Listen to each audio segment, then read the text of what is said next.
Good morning, everyone. Good Saturday morning. We appreciate you joining us this morning on Fox 5 News Live. I'm Buck Lanford. You can also be joining us this morning on Fox Local. We appreciate that, as well as we want to remind you about our live chats on our TikTok, YouTube, and our Facebook pages. So feel free to participate this morning on any of those options. We got a lot of breaking news this morning. In fact, huge international news, and we're going to begin with that. The U.S. and Israel have begun major combat operations in Iran. You know that we've been building assets. The U.S. has been building assets in that region for a little time now. So not a huge surprise that this has happened, but certainly a surprise that it happened this morning. This is all according to President Donald Trump. Iran has responded, though, by firing drones and missiles into Israel and to American targets as well. No immediate word of American casualties at this point, but we are hearing about the first Iranian casualties. Of course, this is a big international story that we're going to be following for many days ahead. We're going to check in with Fox News correspondent Rebecca Castor coming up here in just a few minutes. She's going to join us live from Washington, D.C. with all of the latest information from there. All right, so we do have a lot of local stories to get to this morning as well, and we begin with this. A UGA instructor has been fired and has fled the country. All right, here's the news. So he is accused of predatory texting with a minor, and he fled the country just as video of the allegations went viral to the University of Georgia. That's according to the University of Georgia. Despite his departure, UGA police say they are moving forward with the criminal investigation into this issue. So here's what we know. The university stated that he fled the country on Tuesday. This occurred the same day that a video went viral showing an on-campus confrontation and the start of this investigation. Now, even so, the University of Georgia Police Department remains fully committed to investigating this case. We're told they are moving forward with the criminal investigation, even though he has fled the country. On Wednesday, the UGA police executed a search warrant at his Athens residence, recovered additional evidence here. So we're not naming the instructor at this point. Fox 5 has chosen not to do that, and neither the university nor the police have released his identity or charged him with the crime at this point. We do know that he has fled. He fled on Tuesday, and as we said, we're not going to release his name at this point. Here's what we do know, though. They're saying that he appeared visibly distressed, as you might imagine, repeatedly said he had made a mistake, said he should have cut the conversation much earlier than that. The instructor said that he was very confused by the situation and got carried on by the conversation, and it was a mistake. So acknowledging that. Now, Angeles Pereira, he heads the online group Street Sweepers Unit, and they target people they believe may be preying sexually on minors. And he'd come across one of the decoy accounts. That's according to Pereira. And he said that they were just absolutely appalled. Said his group approached the instructor at his class because that was the only place they could find him. Not happy about having to go into the classroom, Pereira said, but at the same time, with everything that's slowly being revealed, they were happy that it happened and glad that he is now gone. He is the instructor wanted to remain anonymous and could not believe that it was incredibly surprising to him, unfortunate, horrible if it's happening in our community. That's according to Pereira. Now, a student that we spoke with was appalled, pretty disturbing as well. Earlier this week, here's your backstory. The university said it became aware of deeply troubling allegations and that the police department, UGA Police Department, was working with influencers and the Georgia Bureau of Investigation to investigate the matter. And UGA is asking anyone that has any information regarding these allegations to contact UGA Police. Here's the number, 706-542-2200. 706-542-2200. Concerns can be shared via the cyber tip line, a national reporting mechanism for cases of child exploitation. The university is also reminding students and staff that counseling is available for anyone that has been affected by this incident. Laken Riley, you remember the UGA student who was murdered while out jogging last year. Laken's father is now suing the University of Georgia, accusing the university of negligence, saying that he says that led to his daughter's death. Jason Riley filed the lawsuit against the Board of Regents and several property management companies. His daughter, 22-year-old Augusta University student Laken Riley, was killed while jogging on Georgia's campus. This actually was 2 years ago when it happened. Before the murder, the man who killed her, Jose Ibarra, He was involved in an earlier peeping Tom incident. He was in the country illegally. The lawsuit says that the Board of Regents failed in its duty to provide a reasonably safe premises and failed to notify students of the threat posed by Ibarra that morning. The university says that it had better screened its employees. Ibarra's brother would have never been hired, and Riley's father is also suing the property management company for the apartment where the brothers live, saying that they also did not properly screen their residents. The University of Georgia has no comment on that lawsuit at this time. All right, now let's get back to that major breaking news that we talked about. Internationally breaking news. The United States and Israel have begun blistering attacks against Iran, inside Iran. The hope is that they'll degrade the Islamic Republic's military and nuclear capabilities and force them back to the negotiating table. And we have Fox News correspondent Rebecca Castor now joining us live from Washington, D.C. with the very latest. Rebecca, good morning to you. Saw this U.S. military buildup go on for months in the Middle East. The Iranians were given a diplomatic solution. They did not take it. So today, in broad daylight, the U.S. and Israel attacked Iran. Thick plumes of smoke drifting across Tehran on Saturday morning as President Trump announced the start of strikes against the Iranian regime. The United States military is undertaking a massive and ongoing operation to prevent this very wicked, radical dictatorship from threatening America and our core national security interests. The first target was apparently aimed at Iran's supreme leader, although he was reportedly taken to a secure location. This is not a surprise that they would start out by attacking where Khamenei resides, because what the U.S. military would go after would be command and control, and that's the ultimate command and control. It's the ultimate message against the leadership that has been so intransigent. The attacks coming after multiple rounds of talks in Geneva between the U.S., Iran, and Oman failed to convince Iran to abandon its nuclear program. Sirens in Israel were heard and alerts went out on phones as Iran launched its own retaliatory strikes, which could go on for days, if not longer. The president called on Iran to surrender, but he also had a stark warning for the American people. The lives of courageous American heroes may be lost, and we may have casualties. That often happens in war. Iran is actively retaliating. They have fired missiles at several Middle Eastern countries. It appears many of them were intercepted, but we are seeing videos online of a missile strike near the U.S. Navy base in Bahrain. This is the headquarters for the U.S. Navy's 5th Fleet, the sailors behind every American operation in the Persian Gulf. It is likely this base was evacuated ahead of time, and early reports that they say that there are no American casualties at this time. A senior U.S. official just told Fox News the Iranian response has been ineffective. Back to you. Rebecca, certainly we knew that something like this was possible and was coming, but the timing is interesting as well. Any information as far as the timing and why they chose this date? So that is a question that we would love to put towards officials. Some things that we're hearing from just sources behind the scenes, the fact that it was carried out in daylight has been extremely notable. Some suggestions for that could be because Operation Midnight Hammer, which happened over the summer, that was carried out in the dark of night. So, of course, you know, you want to do something different. You want to have that element of surprise.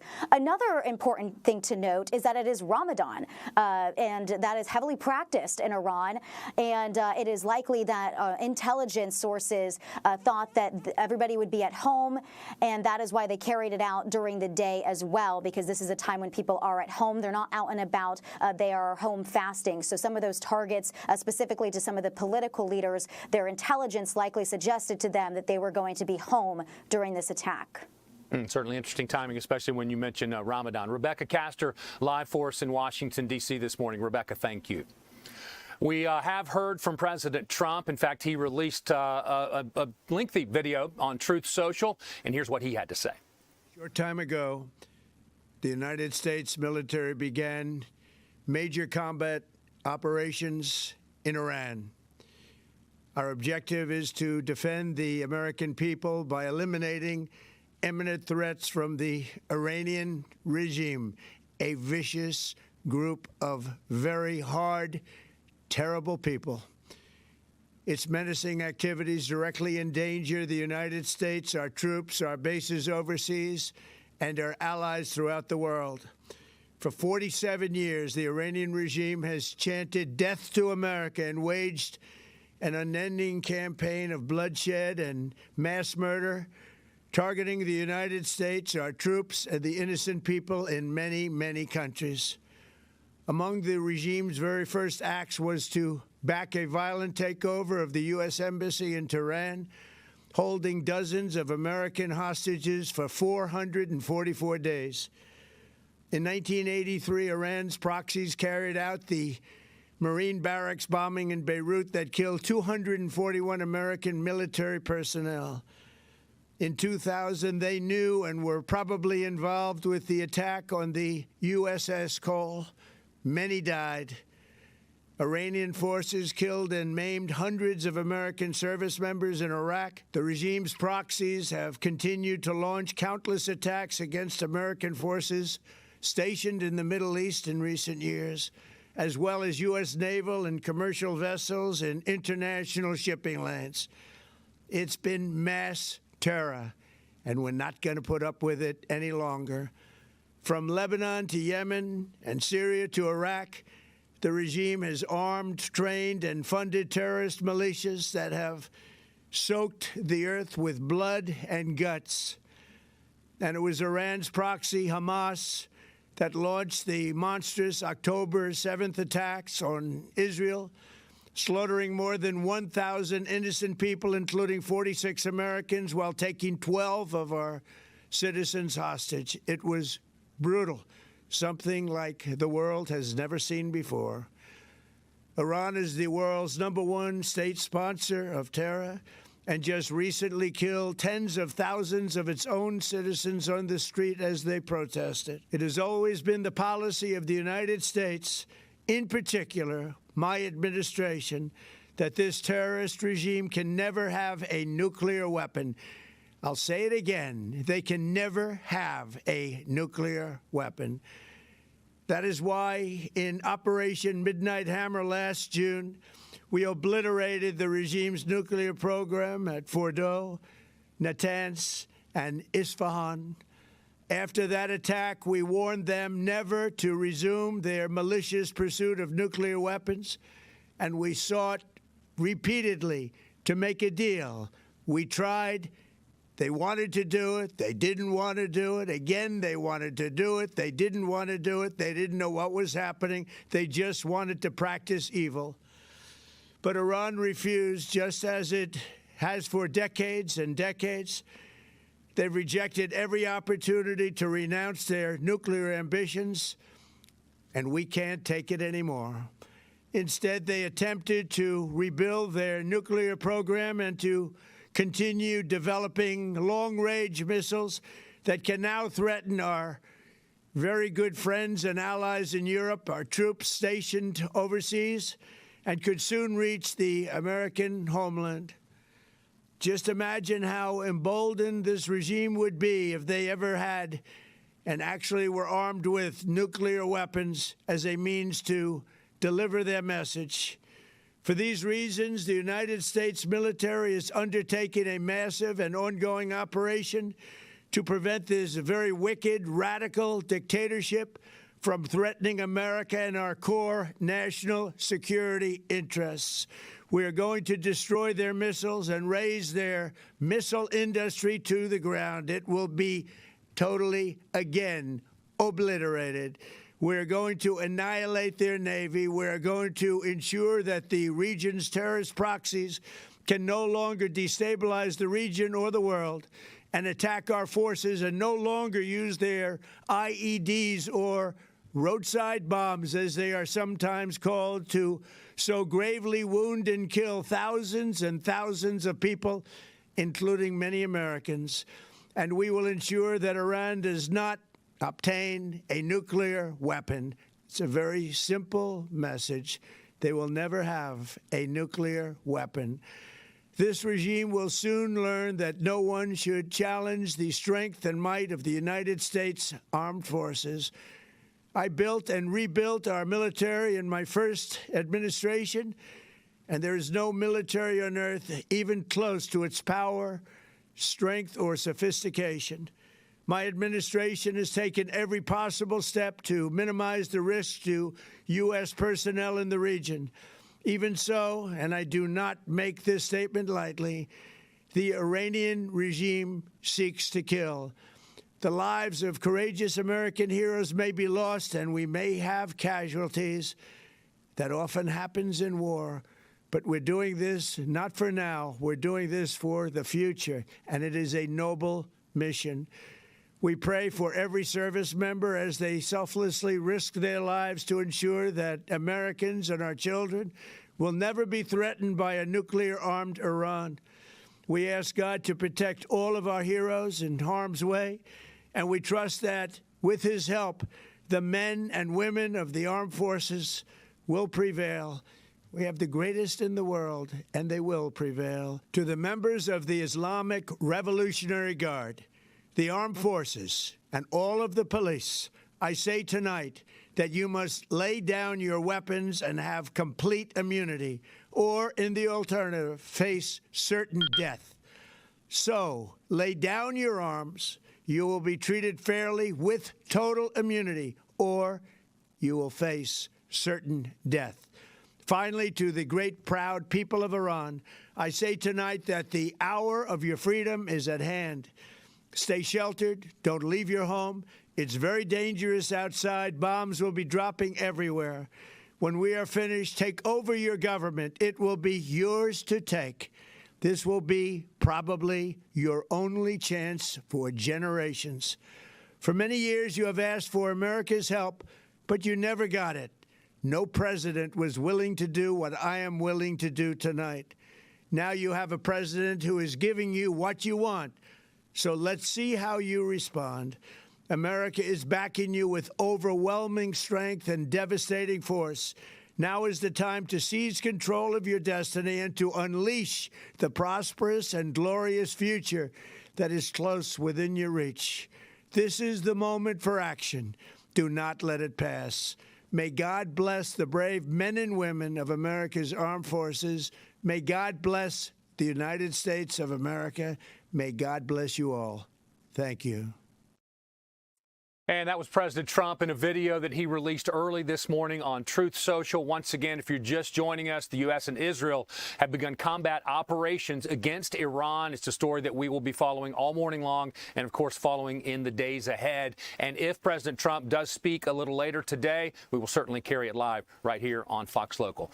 Thank you for joining us this morning. We will be right back after this.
And welcome back to Fox 5 News Live, joined with Alex Ford. What hat is that you're wearing? You normally wear a meteorologist hat, but this morning you put on an investigative journalist hat as well, because obviously we're following the big breaking international news, the U.S. and Israel attacking Iran, a story that has kind of been building up for days. Well, it happened overnight, and you've discovered some interesting information. Right, so Atlanta, obviously a major hub for international flights, and we have discovered that, there are a number of flights between Atlanta and Abu Dhabi, and those happen generally overnight, which is when this attack happened. So first I want to hit graphic 7 and show you that there was a flight that took off at 9 o'clock last night, headed toward Abu Dhabi, which is the UAE. It's on the southern coast of Iran.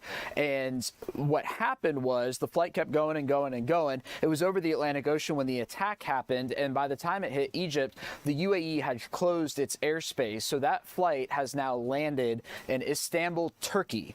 So quite a ways away from Abu Dhabi, where those folks were anticipating ending up. Now, as that flight was going to the UAE, there was one that took off from the UAE, and I want you to watch this now. Took off, going, turn around. That time was about 1:30 this morning, and I'm not exactly positive when the attack began, but I do know that the Fox News special report began at 2:20. So it was right around that time. It was about to fly along the Iraqi-Iranian border, and so that flight is in the air right now. It just got off the coast of Germany, coming across the Atlantic, and it's going to be landing in Atlanta at about 4 this afternoon. Yeah, you think about so many implications with this attack, but you don't necessarily think about the implications of major airports being shut down, flights from around the world, and of course right here in Atlanta coming and going, and how it affects them. And you've got Abu Dhabi and Dubai, both right there in the UAE. And of course that airspace, right? You've got planes that originate from there that aren't taking off anyway, that aren't going anywhere. But then you've also got flights that are trying to make their way through that are having to go around in different ways now. Hard to imagine being on one of those flights, what the pilot may be saying to you when you're doing a complete U-turn in the air. Your whole world has changed, just like the whole world has changed. And I was saying just before we started, or imagine being in the seat and seeing something out ahead of you and then getting the U-turn call here pretty quick. And of course, these pilots had to have known that something was on the horizon, as we all did, in terms of the uncertainty of what was going to happen. But yeah, so that's the local tie-in with Atlanta. I'm sure we'll be uncovering more here in the days to come. That's very interesting. Appreciate you digging that up. All right, let's change hats. All right. We'll switch it to the weather hat, because we're wrapping up the month of February, which has been a weird month. We've had really, really cold. We've had really warm. We've had super wet over this last weekend. Oh, yeah. Conventional wisdom says March comes in like a lion and goes out like a lamb. It's looking like it's coming in more like a lamb to me. And I hope it doesn't go out like a lion, right? So February is going to go down as a largely warm month. We hit 80 degrees just last Friday. And when all is said and done, we will have seen 21 above average days and 7 below average days. Today, going to be one of those above average days. Starting off with a decent amount of low cloud cover and fog out there. 54 in Atlanta, 51 over in Athens, 55 in Eatonton, and 54 in Thomaston. The fog situation continues to improve in many locations, but we're not there yet. In Carroll, Noonan, or Troup counties, visibility still a mile or below. Even Atlanta, a mile or below right now. 7 miles there in Thomaston and 9 miles there in Eatonton. We've got this dense fog advisory here till the top of the hour. That goes from Haralson County through Paulding, Cobb, Fulton, down towards Clayton and Henry counties, and then areas south and west of the city. So out the door this morning, still contending with a decent amount of fog in those spots, but then into the afternoon, we are going to be looking at mostly clear conditions with temperatures getting into the mid 60s. And if you like that, I do. Just wait for tomorrow. Round of golf, 2 o'clock tomorrow afternoon, 76. It's going to feel fantastic. Some decent cloud cover around, so it's not going to be the sunniest day in the world, but it's still going to feel pretty nice out there as we count down to spring, officially 20 days away, according to the astronomers. But, this is the time of year where the meteorologists and the astronomers argue. The meteorologists... I hate when you guys can't agree. Exactly. Yeah. It happens 4 times a year. It's always in season change. The meteorologists say that spring begins tomorrow, March 1st. The reason for that is record keeping, to keep that pretty standardized. But the astronomers say 20 days, but we can all agree The best one on here is 26 days, MLB opening day. There you go. Well, I know spring's here. You know, we had these, I was talking with Joanne earlier this week, fake spring, right. Fake winter, fake spring. I know it's real when the yellow stuff is on your car, when you're sneezing and wheezing. Right. Then we know it's the real spring. Right? Well, and I think we might see some of that here toward the end of the week, because this is going to be our second big warm spell, 72, 77, 79, and that's going to fool the plants even more. And if you remember, last year it was actually February when we saw the yellow explosion. So I would expect to see something of that variety here toward the end of the week. By the way, you can't see it, but next weekend, probably 80s in the metro. Listen, I'll believe you on that. Yeah. So stock up on your allergy meds now, because it's coming, isn't it? And don't wash your car till May. There you go. All right, Alex, good stuff. Thank you. All right, some other stories that we're following this morning. Mourners paid their final respects to Reverend Jesse Jackson as a memorial service continues for the civil rights leader. Jackson is lying in state at the Rainbow Push Coalition in Chicago, a city where he called home. And following his assassination, following the assassination of Martin Luther King, I'm talking about his protege, Jackson led the civil rights movement for decades. And he spent much of his advocacy championing for the poor and for the underrepresented, from voting rights to education and health care. He died at 84 years old after battling a rare brain disorder. States including Minnesota, Iowa, North Carolina, they're flying flags at half-staff in remembrance of the late Reverend Jesse Jackson. Formal memorial services are also set to take place in Washington, D.C. and in South Carolina beginning on Sunday. Next week, Jackson will lie in honor at the South Carolina State House, followed by public services. Now, according to Rainbow Push's agenda, Governor Henry McMaster is expected to deliver remarks. However, the governor's office said Thursday that his participation was not yet confirmed. Jackson spent his childhood and started his activism in the state of South Carolina. The details on the services in Washington, they've not yet been made public. However, he will not lie in honor at the U.S. Capitol Rotunda after a request for the commemoration was denied by the House Speaker Mike Johnson's office. 2 weeks of events will wrap up next week with a large celebration of life gathering at a Chicago megachurch, and finally homegoing services at the headquarters of the Rainbow Push Coalition. So family members said the services will be open to all. We are going to take a break right now, and we'll be right back, so stay with us.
Welcome back to Fox 5 News Live on Fox Local on the Saturday morning. About 9:29 is your time, and we're following major international breaking news. It happened overnight. If you're just waking up, the United States and Israel launched attacks inside Iran overnight. The hope is they will degrade the Islamic Republic's military and nuclear capabilities and force them back to the negotiating table. We spoke with Fox News correspondent Rebecca Castro earlier for some of the nuts and the bolts of what's going on. The timing of this is very interesting at the beginning of Ramadan. President Trump released a long statement on Truth Social. Here's some of what he had to say.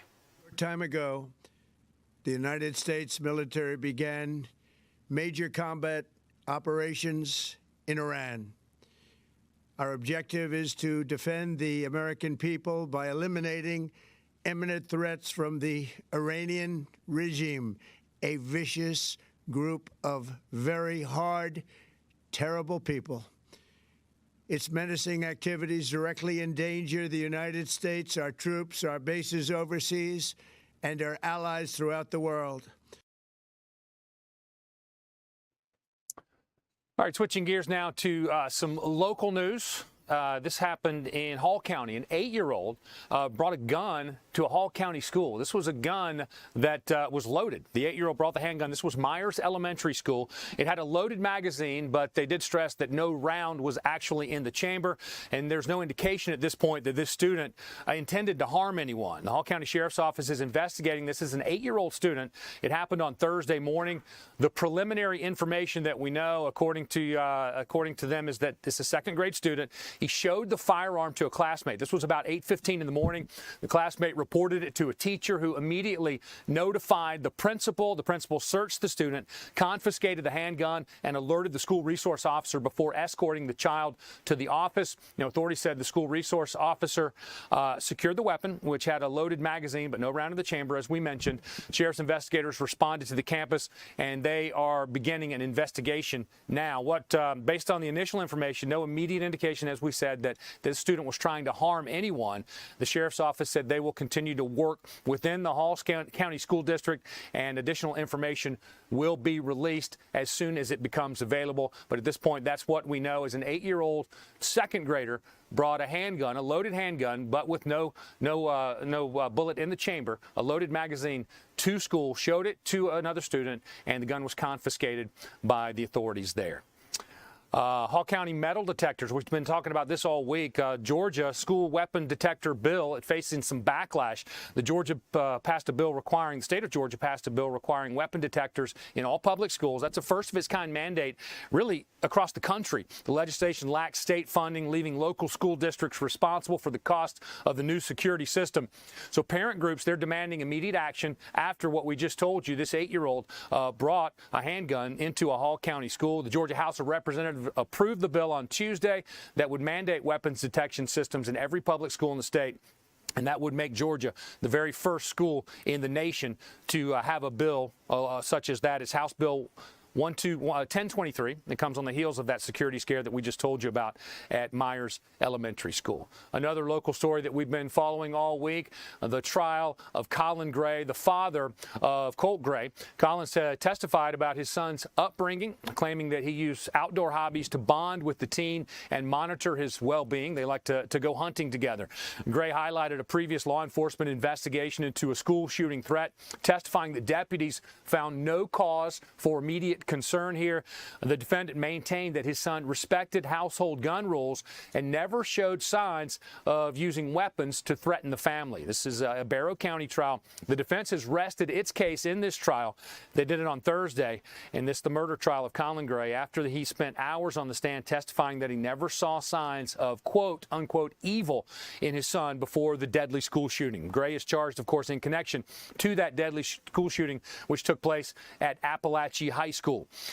Gray began by offering a detailed look into his family's life and his son's history with firearms. As we mentioned, they like to go hunting together.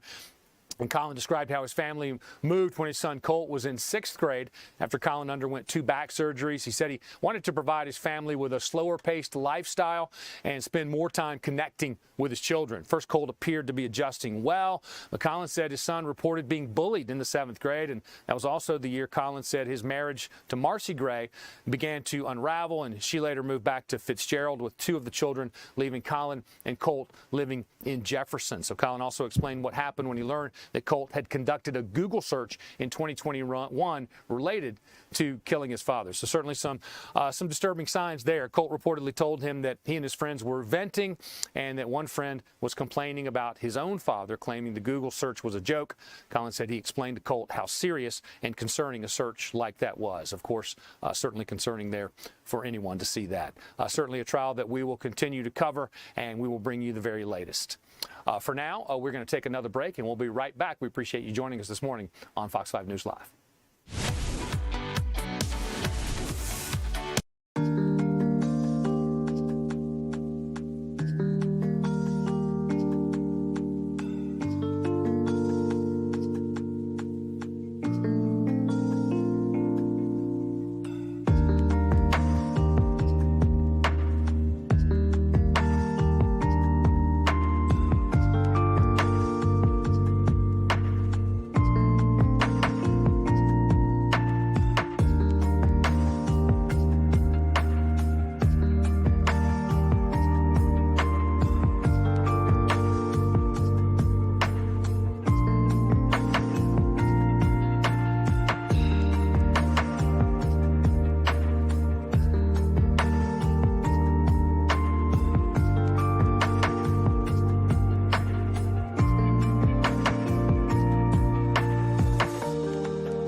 Welcome back to Fox 5 News Live on this Saturday morning. 9:36 is your time. I'm Buck Lanford. We appreciate you joining us on Fox Local, Facebook, YouTube, TikTok. Join our live chat. Love to hear what you have to say this morning. Before we went to this last break, we were talking about the Colin Gray trial taking place in Barrow County. The daughter of Colin Gray testified earlier this week, and we want to take you back and share some of those moments with you. Did you see those photographs as they were brought in? No, I didn't see the shrine at any point in time in Colt's room. I think I told Investigator Smith when I saw that for the first time was during that interview. And I don't even remember seeing it on the day I went home of the shooting. I pointed out to Investigator Smith, I'm like, that single picture of that kid with the glasses right there, that's the only picture I ever remember seeing on his wall or talking to him about. Okay. Other than the concert posters and whatnot. So when you went home that day, before the police got to your home, you didn't see those photographs then? When I went home, I got home after Marcy, Jenny texting back and forth. I went to the house, went in. Marcy had texted me what she thought had happened, and I just could not get my mind wrapped around it. There's absolutely no way. I went into the house. I went to my room, or little Coley's room, into my closet where guns are stored, sorry. And I moved everything out of the way to check there first. Weapon was not there. I'm like, shit. Went down the hallway, cracked open his computer room door. Now, that was not his bedroom. His bedroom was in the laundry room at that time. So if I did all my talking to Colt at that point, once we switched the rooms, it was in his laundry room bedroom. I cracked the door, looked in there to see if I saw a gun or his gun or anything like that in case it was in there. Did not see it. I didn't see any shrine or anything on the wall. Never saw it. Okay. Well, you had plenty of time while you were there to jerk all those off the wall, didn't you?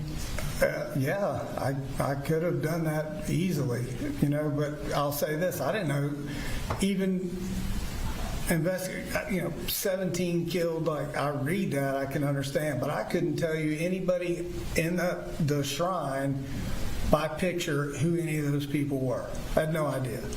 Did he have other things on his wall at various and sundry times? We had all kinds of stuff. We'd hang targets that we'd go shooting with. We had concert posters. He had some weird poster. I still don't know who the guy is with the red hair. He had his deer that he shot mounted on the wall. Have a flag in there at one time? He did have a flag that Jenny bought him. And I know I'm not going to go all over it's getting almost lunchtime. I'm not going to go over all the flurry of text. You've already seen those back and forth between you and Jenny and Marcy. But when you got home, did you turn the TV on? We saw the TV was on when they were Yes, so when I came in the door, the TV was on. And that my first few steps in the kitchen, I remember hearing that TV and I thought, see, this isn't him. He skipped school today again. That my initial thought was that, man, like he didn't go to school today. I was kind of upset about that because I heard the TV. They played a clip when the officers came up, and there was something kind of unclear that they said, and then you said, I knew it. What were you talking about? So after me looking for, the SIG weapon, after the texts I received from Colt, this is not your fault, I'm sorry, all the things that we all saw and read, Marcy's kind of phone call to me is the first time anybody had ever said to me anything about school shootings. And I remember her saying, he talked to me all the time about school shootings, and she was crying, and I'm like, what? I said, I've never heard anybody say anything to me about school shootings. Just calm down. I remember telling her, there's no way this is Colt. And then Jenny's text. So those combinations of all that happening, when the police showed up, and I thought, okay, that's what when I said I knew it, I kind of pieced everything together of what was being said to me through texts and phone calls with Marcy, and I'm like, shit. The gun wasn't at the house, so I kind of knew it at that point what had happened. Did you mean that you knew he was going to do this? No, that's not what the statement was. Like, I knew he was going to school to do what he did. You heard Jenny testify. Yeah. Did you ever tell her to lie about anything? I would not tell my children to lie. We go back as far as anybody wants to go. Purpose of the bubble, all of this was to create an environment for my children to tell the truth. I don't care what you've done. So we could work things out. Never, I've got family in law enforcement. I would never tell her to lie about anything, first of all. But something serious like this, at this point, I still want to know what the hell happened. So I would never ask her to lie or cover up about anything. In fact, on the way there, what she said to me was, Colt was fascinated with school shootings. And I remember looking at her and saying, why would you say that? Why didn't you tell me? And she said, he made me promise not to tell you. And I said, Jenny, I needed to know things like that. And she said, well, I'm scared. She said, do you think this is what this is about? And I'm like, the interview, and they're talking to me and her. And I said, I'm sure it is.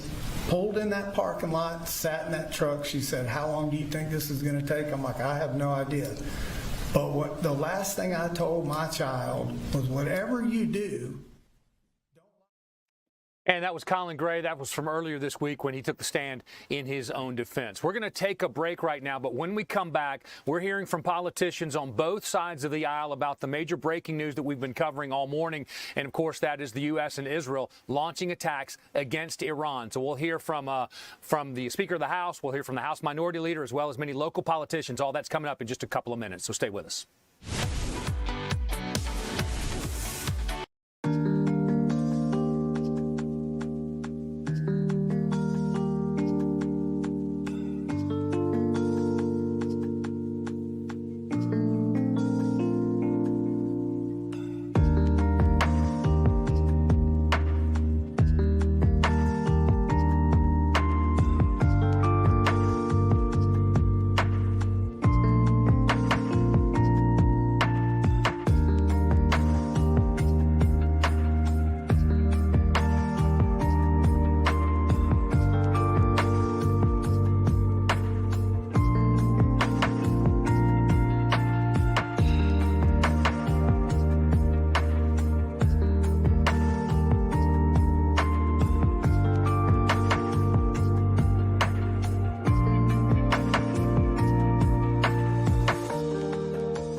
Welcome back. I'm Buck Lansford. If you're just joining us, or maybe perhaps just waking up this morning, major breaking news, international news happening overnight. The U.S. and Israel have launched attacks against Iran. We heard from President Trump earlier. He released about an 8-minute statement on Truth Social, and now we're hearing from other politicians, both local and national. And we begin with the Speaker of the House, Mike Johnson, releasing this statement. He says that today Iran is facing the severe consequences of its evil actions. President Trump and the administration have made every effort to pursue peaceful and diplomatic solutions in response to the Iranian regime's sustained nuclear ambitions and development, terrorism, and the murder of Americans and even their own people. For decades, Iran has defiantly maintained its nuclear program while arming and funding Hamas, Hezbollah, and other internationally recognized terrorist organizations. Iran and its proxies have menaced America and American lives, undermined our core national interest, systematically destabilized the Middle East, and threatened the security of the entire West. And that is from House Speaker Mike Johnson. It goes on to say the Gang of Eight was briefed in detail earlier this week that military action may become necessary to protect American troops and American citizens in Iran. I received updates from Secretary Rubio thereafter, and I will remain in close contact with the President and the Department of War as this operation proceeds. We pray for the safety of our brave service members and our allies involved in Operation Epic Fury. May God bless them, and may God bless America. That is from House Speaker Mike Johnson. We're also hearing from House Minority Leader Hakeem Jeffries released a statement as well, and in it he said that Donald Trump promised to keep America out of wars, costly and endless foreign wars. He is now doing the exact opposite in the Middle East. Congress must vote on a war powers resolution immediately. Those are some of the national politicians we're hearing from. We're also hearing from local politicians, including our own governor, Governor Brian Kemp. He released a statement this morning saying, please join us. It's very short and succinct. Please join us in keeping our armed forces in our prayers. Burt Jones released a statement saying the objective has always been clear. Iran, the world's leading state sponsor of terrorism, must never obtain a nuclear weapon. Thank you, POTUS, for your strength and decisive action. God bless America, and God bless our troops. Chris Carr also releasing a statement. The Attorney General A nuclear-armed Iran is a threat to the U.S. and the world, and Iran is the leading state sponsor of terrorism. America will defend our people, our freedoms, and our allies, praying for the brave men and women of our armed forces. And finally, we're also hearing from Buddy Carter this morning, Representative Buddy Carter. He said President Trump acted squarely within his constitutional authority to strike Iran, the world's leading state sponsor of terrorism, responsible for the oppression and the murder of thousands of its own people. Iran was given every opportunity to choose diplomacy with President Trump, leaving the door to peace wide open. And he went on to say instead Iran would rather spread its poisonous, incompatible ideology rooted in extreme hatred. Any country that chants death to America will never obtain nuclear weapons, certainly not on President Trump's watch. America, our allies, and the world are safer because of this president, and may God bless and protect the United States military. That from Representative Buddy Carter, hearing from both the Speaker of the House and the House Minority Leader, as well as local politicians, about our big breaking news this morning. All right, switching gears now to a big local story. The weather has improved vastly, and it's a perfect weekend for the Publix Marathon. And Kim Luffler joins us live this morning to break that down for us. Good morning to you, Kim. Good morning. Well, today is the, oops, sorry, I'm getting some feedback in my ear right there, so I'm going to turn this down a little bit. Today is the 5K and the kids race. The 5K happened a little bit earlier this morning, and the kids race is underway. You can see some of the kids there that are making their way towards the finish line. I'm told 1,300 kids are participating in this race, from really, really teeny tiny up to the age of 14. 2,600 participated in the 5K earlier today, and if we have some video from the 5K, some of the folks finishing up there.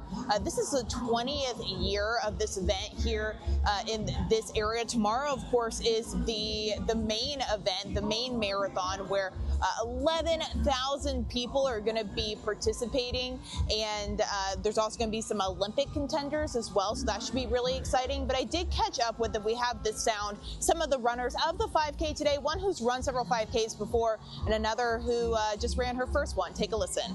I enjoy running, so I decided to bring my best friend with me for her first 5K. Okay, how was it? It was so fun. I would do it again.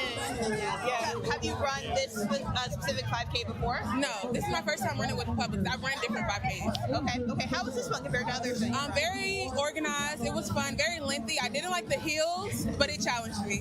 There you go. And I mean, it seems like just looking around, there's so many different people here, young and old. I mean, how was that, being out there running with like so many, wide variety of people? When I saw the kids, like underage, like 13 under, I said, oh, they're motivating me for sure. They were going and going. I said, I need to catch up with them. Yeah. I ran near someone that was 75 years old, so I couldn't let him stop without me stopping.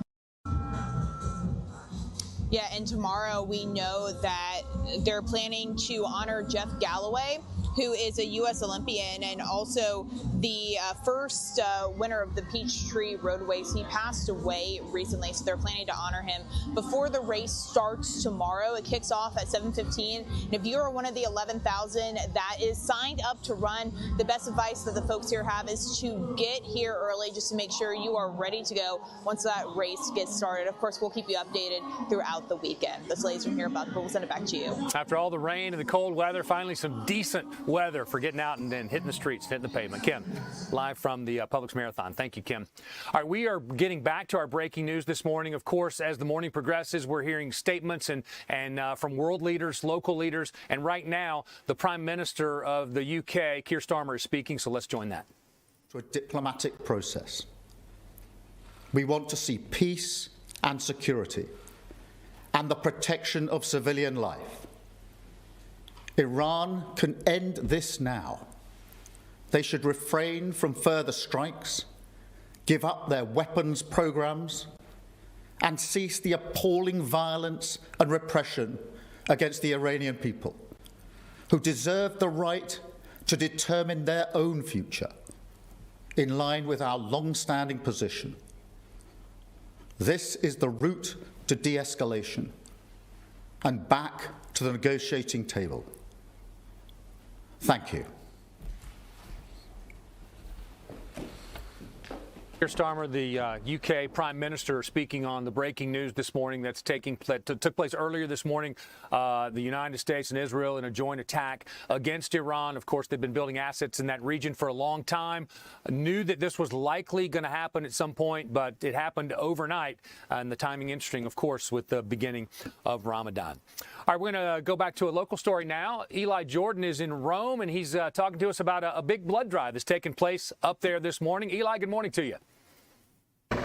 Hey, good morning, Buck. It's good to see you this morning. And yes, I am in Rome at a blood drive. I am at the Pleasant Valley North Baptist Church on Old Somerville Road in Rome. And there's a blood drive going on out here. And this is Josh giving some blood. But the reason, oops, I got a little zoom going on here. Pardon me here, guys. I'm going to fix this shot real quick. There we go. And then, so right now we're back at it. But here I am with Hannah Neighbors. Hannah Neighbors is you're an amputee. You're in a car accident 1 year ago this week, right? Yes, a year ago Tuesday. And you organized this because you had to get a lot of units of blood last year. Yes, I have always been a donor, but I had to have several transfusions in my recovery, and the easiest way for me to get home and get back to my family were those transfusions. So it's important to me to give blood. And so, I mean, you know, tell me what happened last year. You're on your way to take your kid to school, right? Yes, my youngest son and I were on our way to school where I'm a special education teacher. He was in the 3rd grade. It was 7:45 in the morning, and we were in a car accident caused by a driver under the influence of drugs. We were T-boned. My son was thankfully pulled from the car quickly without injury. I was trapped in the vehicle for 2 hours and went on to lose my leg below the knee. And it was devastating, not only just losing a limb, but you're a runner, a soccer coach. Yes. And so how has your life been since? Well, I've continued to coach cross country and soccer. I live in the best town in all of Georgia, and they held a 5K for me and were able to raise enough money for me to get a prosthetic running blade. And so I've been running for about 6 months and have just loved being able to resume parts of my life that I thought were gone.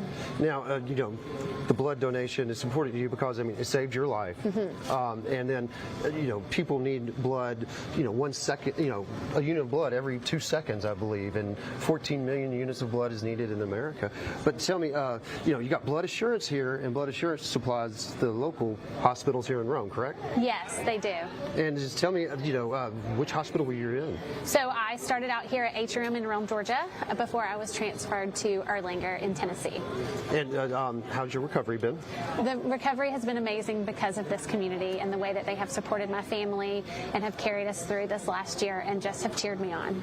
And then you know, community come on out here and support the rest of the community because, I mean, there's always a need for blood because we're right out for the holidays, which it's always, you know, critical need around that time. We still need to recover for that. Yes, we're in critical need, and with the year anniversary, I wanted nothing more than to give back to this community that gave so much to me, and one way that I felt like the community could help me give back was to come and give blood because it's so important. All right, so this is going on until 2 o'clock, right? Yes, we'll be here until 2. All right, and so we're at 735 Old Somerville Road? Yes, sir. Around back of the church of tell me the name of the church again, I'm sorry. Pleasant Valley North Baptist Pleasant Valley North Baptist Church. Yeah, we're around back, 735 Old Somerville Road at the Fellowship Hall. And this is going on until 2. And then there's an incentive going on for giving blood, right? Yes, everybody who gives blood today will get a $25 e-gift card to a vendor of their choice, compliments of blood assurance. $25, Buck. That's $25. And not only when you give a unit of blood, you're saving 3 lives potentially. So it's $25. And being a lifesaver of 3 lives. Yes. What a great way to start Saturday. And so you've always give blood. What would you tell people that are watching this? Come on out here? Come on out here. It's a small, quick thing that you can do that makes a huge difference. And you're talking about the community, how they just rallied and supported you. And then just tell me, you know, what it would mean for you to, you know, get the community out here to help support the hospitals and stuff. There is no greater place in all of Georgia than Rome, Georgia, and the emergency community. Come on out, give blood, make a difference. And this blood stays local, so it helps our own neighbors. Awesome. Thank you very much, Hannah Neighbors. The blood drive today going on until 2 p.m. at Pleasant Valley North Baptist Church here in Rome, 735 Old Somerville Road. Come on back to the Fellowship Hall, around back, donate blood, get yourself a $25 gift certificate, and save some lives. Buck, back All right, good stuff, Eli. We appreciate that, and hopefully a lot of people will take advantage of that today. We are hearing from politicians about this breaking news overnight. The latest, we're hearing from U.S. Senator, the Democrat from Pennsylvania, John Fetterman. He released this statement saying, Operation Epic Fury, President Trump has been willing to do what's right and necessary to produce real peace in the region. God bless the United States, our great military, and Israel. And then he's one of only two Democrats that we've heard from at this point. We heard from the Minority Leader Hakeem Jeffries and also from John Fetterman, the senator from Pennsylvania. Of course, this is a story that we are going to be following throughout the day. We will be updating continuously as soon as we hear more information and from more officials, both worldwide, national, and local, in relation to this attack that happened overnight, the U.S. and Israel, a joint attack against Iran. For now, that is this hour of Fox 5 News Live. I'm Buck Lanford. We appreciate you joining us. It will continue in the next hour. Stay with us.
Welcome to Fox 5 News Live. I'm Judea Murray, continuing our hour of coverage. As you guys know, and probably woke up to this morning, we saw that the U.S. and Israel teamed up together to launch an attack against Iran. All morning long, we have started hearing from our local politicians and some national ones. I want to start with House Speaker Mike Johnson, Republican from Louisiana, who has said that today Iran is facing the severe consequences of its evil actions. President Trump and the administration have made every effort to pursue peaceful and diplomatic solutions in response to the Iranian regime's sustained nuclear ambitions and development, terrorism, and the murder of Americans and even their own people. He goes on to say, for decades, Iran has defiantly maintained its nuclear program while arming and funding Hamas, Hezbollah, and other internationally recognized terrorist organizations. Iran and its proxies have menaced America and American lives, undermined our core national interests, systematically destabilized the Middle East, and threatened the security of the entire West. The Gang of Eight was debriefed in detail earlier this week that military action may become necessary to protect American troops and American citizens in Iran. I received updates, of course, this is House Speaker Mike Johnson speaking. I received updates from Secretary Rubio thereafter, and I will remain in close contact with the President and the Department of War as this operation proceeds. We pray for the safety of our brave service members and our allies involved in Operation Epic Fury. May God bless them, and may God bless America. And so it's interesting there hearing from the House Speaker that he had been briefed that this was a possibility. Of course, we all have been watching what's happening over in the Middle East. President Donald Trump has not minced his words when he's talking about how the U.S. will empower themselves against any country if they feel they need to, especially in his own words, if it would help the people on the grounds there. And so it's not necessarily a surprise that this happened. It's just, I would assume, like you, like me, we woke up to this and we just weren't expecting it today. Now, we're not just hearing from Republicans. In addition to the House Speaker, Mike Johnson, we also are hearing from the House Minority Leader, Hakeem Jeffries, who's, of course, a Democrat. He's from New York. He says Donald Trump promised to keep America out of costly and endless foreign wars. He is now doing the exact opposite in the Middle East. Congress must vote on a war powers resolution immediately. And so then now we've given you both sides. You're hearing from people who are for what's happening out there. And then now we're also hearing from people who are against it. Now, Hakeem Jeffries is just one Democrat who is voicing his concerns, saying that he's against what's happening. But I heard that we also recently got a statement in from Fetterman from Pennsylvania, also a Democrat. But his statement, let me read it to you first, and I quote, "Operation Epic Fury. President Trump has been willing to do what's right and necessary to produce real peace in the region. God bless the United States, our great military, and Israel." And so that's interesting there against Senator John Fetterman, a Democrat from Pennsylvania. Even though he is on the Democrat side, the left side, showing his support, voicing his support for the decision, for President Donald Trump's decision to join ranks with Israel and go ahead and attack Iran. I hear that while we don't have any notice yet of any American casualties, we are all hearing from some on the Iranian side.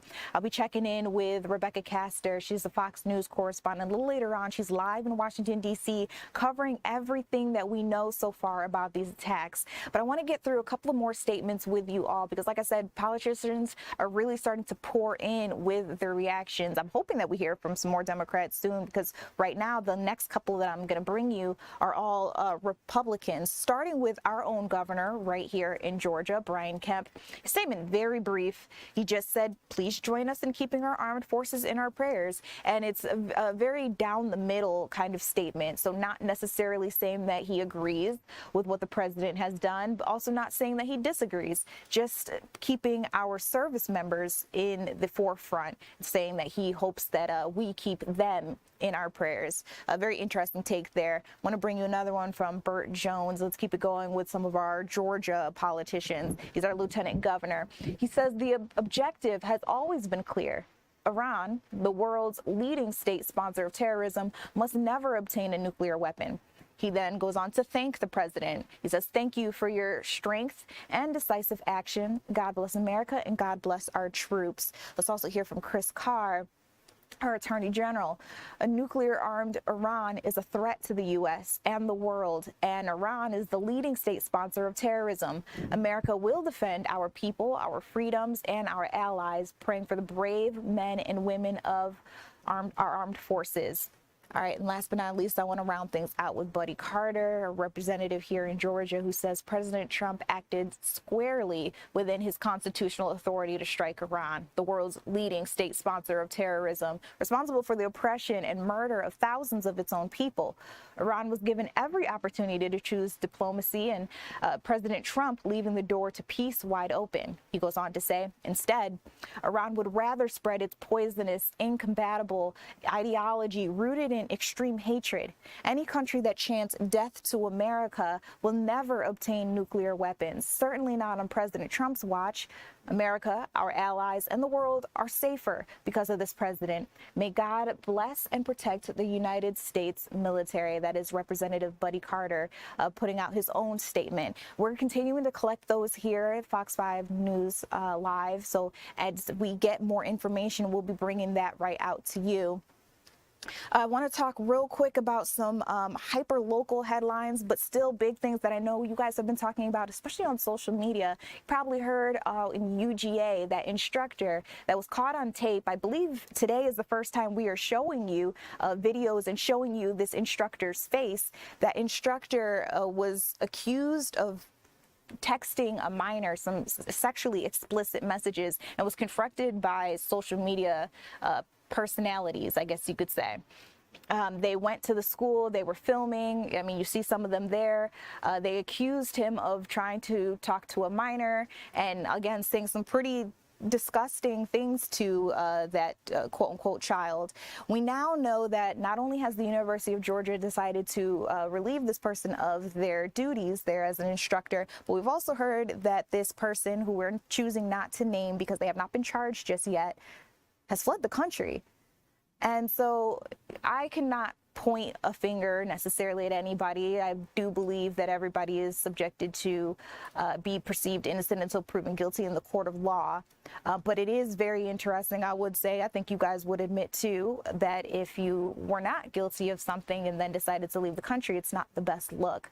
And so also people all over social media are weighing in on the way these social media activists, these personalities went to the school and confronted him. I do believe that instructor was in the middle of class at the time and actually had to go back in front of his students to continue teaching, or try to, after this happened.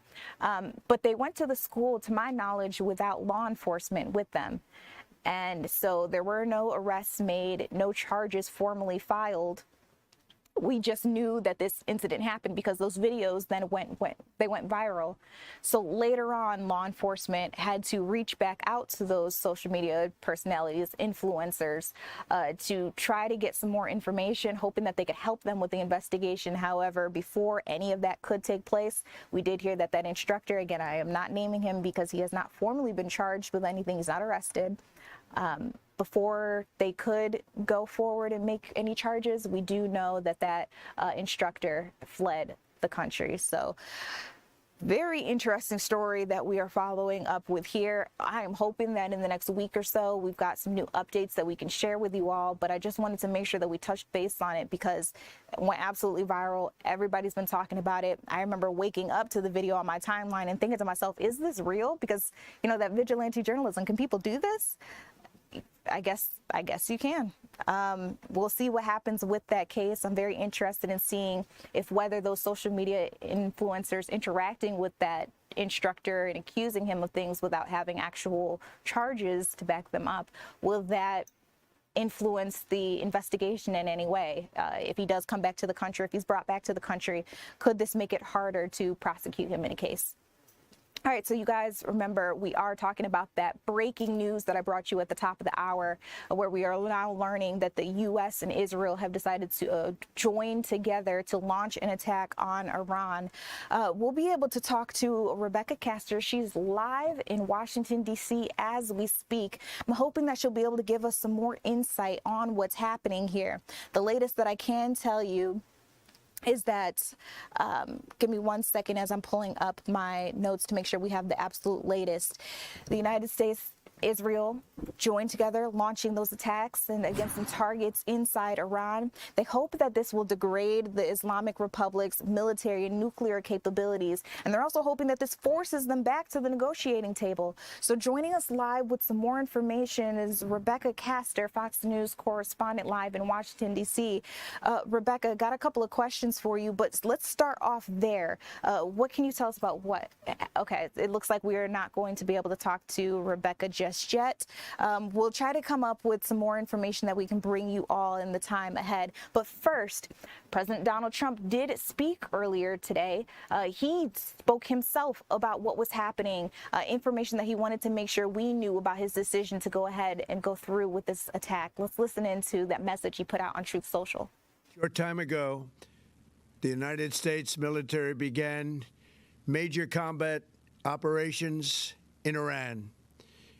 Our objective is to defend the American people by eliminating imminent threats from the Iranian regime, a vicious group of very hard, terrible people. Its menacing activities directly endanger the United States, our troops, our bases overseas, and our allies throughout the world. For 47 years, the Iranian regime has chanted death to America and waged an unending campaign of bloodshed and mass murder, targeting the United States, our troops, and the innocent people in many, many countries. Among the regime's very first acts was to back a violent takeover of the U.S. Embassy in Tehran, holding dozens of American hostages for 444 days. In 1983, Iran's proxies carried out the Marine barracks bombing in Beirut that killed 241 American military personnel. In 2000, they knew and were probably involved with the attack on the USS Cole. Many died. Iranian forces killed and maimed hundreds of American service members in Iraq. The regime's proxies have continued to launch countless attacks against American forces stationed in the Middle East in recent years, as well as U.S. naval and commercial vessels and international shipping lanes. It's been mass terror, and we're not going to put up with it any longer. From Lebanon to Yemen and Syria to Iraq, the regime has armed, trained, and funded terrorist militias that have soaked the earth with blood and guts.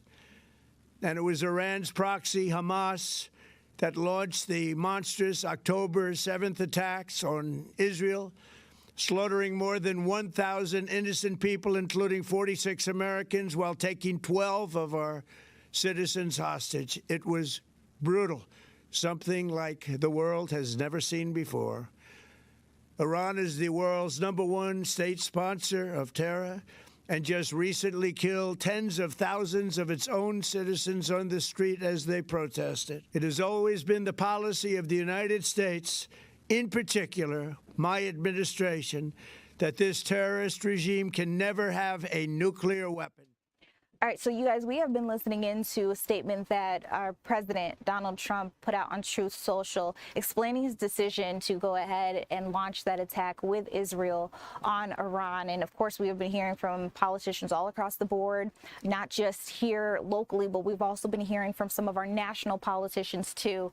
One of the latest updates that I'm seeing now is that Tehran has launched some retaliatory strikes as well. And this is as Trump is calling for that regime change out there in Iran. So very interesting as we continue this conversation. I want to see if we can bring in one of our correspondents who's reporting for us live in Washington, D.C. Rebecca Castor is able to join us in. Rebecca, I'm really happy to have you. I'm going to let you take over there with some of the latest information that we have so far. Good morning. We watched the U.S. military build up its presence in the region for months. The Iranians were given a diplomatic solution. They did not take it. So today, in broad daylight, the U.S. and Israel attacked Iran. Thick plumes of smoke drifting across Tehran on Saturday morning as President Trump announced the start of strikes against the Iranian regime. The United States military is undertaking a massive and ongoing operation to prevent this very wicked, radical dictatorship from threatening America and our core national security interests. The first target was apparently aimed at Iran's supreme leader, although he was reportedly taken to a secure location. This is not a surprise that they would start out by attacking where Khamenei resides, because what the U.S. military would go after would be command and control, and that's the ultimate command and control. It's the ultimate message against the leadership that has been so intransigent. The attacks coming after multiple rounds of talks in Geneva between the U.S., Iran, and Oman failed to convince Iran to abandon its nuclear program. Sirens in Israel were heard and alerts went out on phones as Iran launched its own retaliatory strikes, which could go on for days, if not longer. The president called on Iran to surrender, but he also had a stark warning for the American people. The lives of courageous American heroes may be lost, and we may have casualties. That often happens in war. Iran is actively retaliating, but a senior U.S. official told Fox News their response has been ineffective. They fired missiles at several Middle Eastern countries. It appears many of them were intercepted, but we did see videos online of a missile strike near the U.S. Navy base in Bahrain. It's the headquarters for the U.S. Navy's 5th Fleet, the sailors behind every American operation in the Persian Gulf. It's likely this base was evacuated ahead of time, and early reports indicate there were no American casualties. Back to you. Okay, Rebecca, that was going to be my first question back to you, which was, whether or not we had seen any Americans be hit, killed, injured, anything in these attacks. I got the answer right there. No, not in that attack. But we are hearing that maybe there are some Iranian casualties. Do we have a number on that just yet? Yes, those numbers are rolling in. Unfortunately, I don't have it right in front of me, so I don't want to misspeak for those that are following this really closely. No, that is perfect there. I mean, keep in mind with our audience, this is live streaming. Rebecca's getting this information, giving it out to us as it comes in. We also have some live pictures out in Israel, Tel Aviv, where we are trying to monitor the situation, seeing whether or not any strikes come back to us. Rebecca, one last question for you. I heard my colleague ask you about this, and I just want to be clear. In a way, we kind of could have seen these attacks coming. Our president hasn't been too closed mouth, I guess you could say, about his intentions with Iran and making sure that other countries know that the U.S. is powerful and, you know, if needed, we would go ahead and strike with an iron fist. But in this week before this attack, can you just talk to me about maybe some things we've known about the relationship between the U.S. and Iran? Yeah, so President Trump was very clear speaking to the Iranians. He was asked this just 9 days ago. There was a big meeting here in D.C. It was the first inaugural meeting of the Board of Peace that's going to oversee reconstructing Gaza. He was specifically asked how much time he was going to give Iran. And he basically said they have 10 days to come to our terms. If not, everybody's going to see what happens. That was 9 days ago. Seems like he got his answer earlier than 10 days, and we all watched overnight what the United States response was. Absolutely, and as we've been reporting, I mean, this would be a new chapter for the U.S. here, an intervention in Iran. We're going to really just have to wait and see how this all pans out. But Rebecca, I appreciate your time. We'll check back in with you in about an hour to see if anything has developed, anything has changed. I appreciate you breaking this down for us in a way that's easily digestible. All right, you guys out there streaming with me right now, we are going to keep talking about what's happening in Iran, but also what's happening here in the U.S. and with Israel. I know that not too long ago we heard from the U.K. Prime Minister who expressed that Iran should stand down, that this would be the time not to flex your muscles, but to go ahead, listen to what the U.S. is telling you and stand down. So I'm going to keep our eyes on what's happening all across the world. You guys, coming up right after this, I want to bring you a report with our meteorologist. We'll be talking about the weather, but I also want to keep our eyes on the airspace. As we do know, the UAE has shut down its airspace as these attacks with Iran have been unfolding. So we'll get into all of that and more when we come back.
welcome back to Fox 5 News Live. We are continuing to keep up with everything that's happening locally, including our weather. Right. But Alex, I know you also have been keeping your eyes on what's happening with Iran, the U.S., Israel. What's the latest that you have heard? Yeah, so I am a meteorologist, but I also have an interest in current affairs and what's not. So it's always entertaining being in the newsroom. And when all of this was unfolding this morning, my thought immediately went to the Atlanta airport, right? We're an international hub for a lot of international flights, and there are a number of flights between our city and the Middle East. So here's what we found. First was a flight that took off at 9 last night going to Abu Dhabi. For reference, that is in the UAE. And notice at about 7 this morning, it actually turned and went to Istanbul. So the UAE closed its airspace, and the result was the flight was able to make it across the ocean. It was over the Atlantic when the attack happened, but then was diverted to the UAE, or diverted to Turkey from the UAE as soon as it approached the Egyptian coast there along the Mediterranean Sea. So that turn happened at about 7:30 this morning. That has since landed in Turkey. Now, let me show you this. It's more interesting.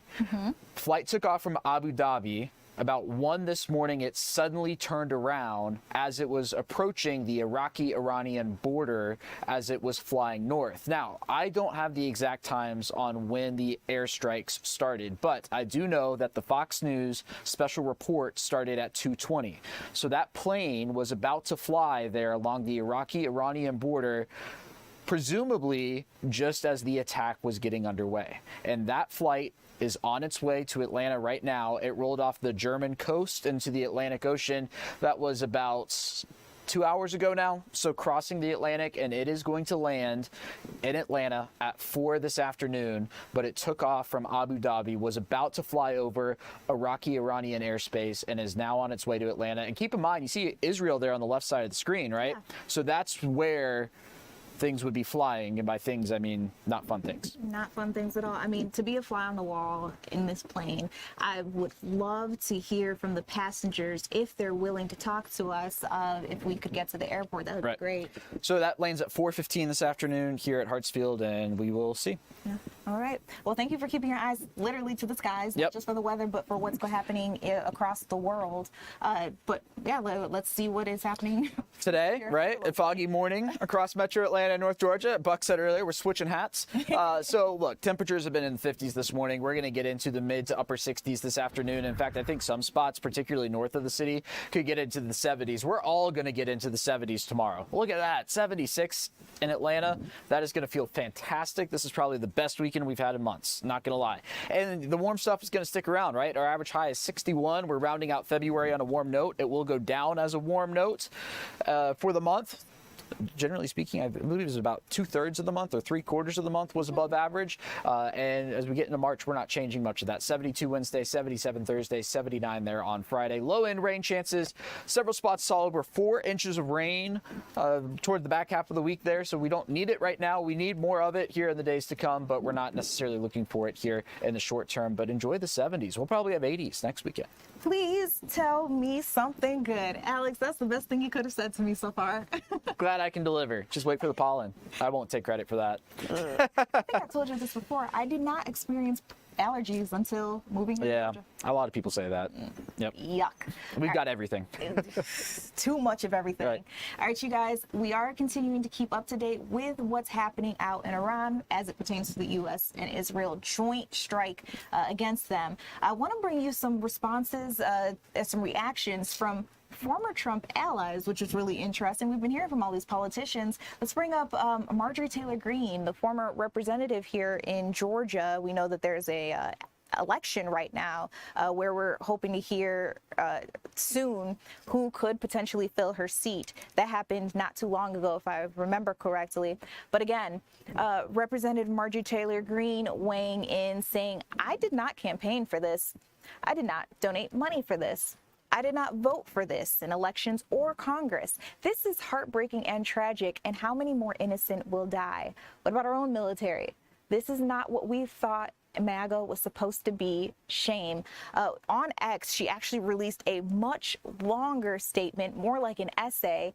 Maybe I'll break down some of that for you all, but this was a shorter version that kind of got to the essence of what she was really saying there on X so far.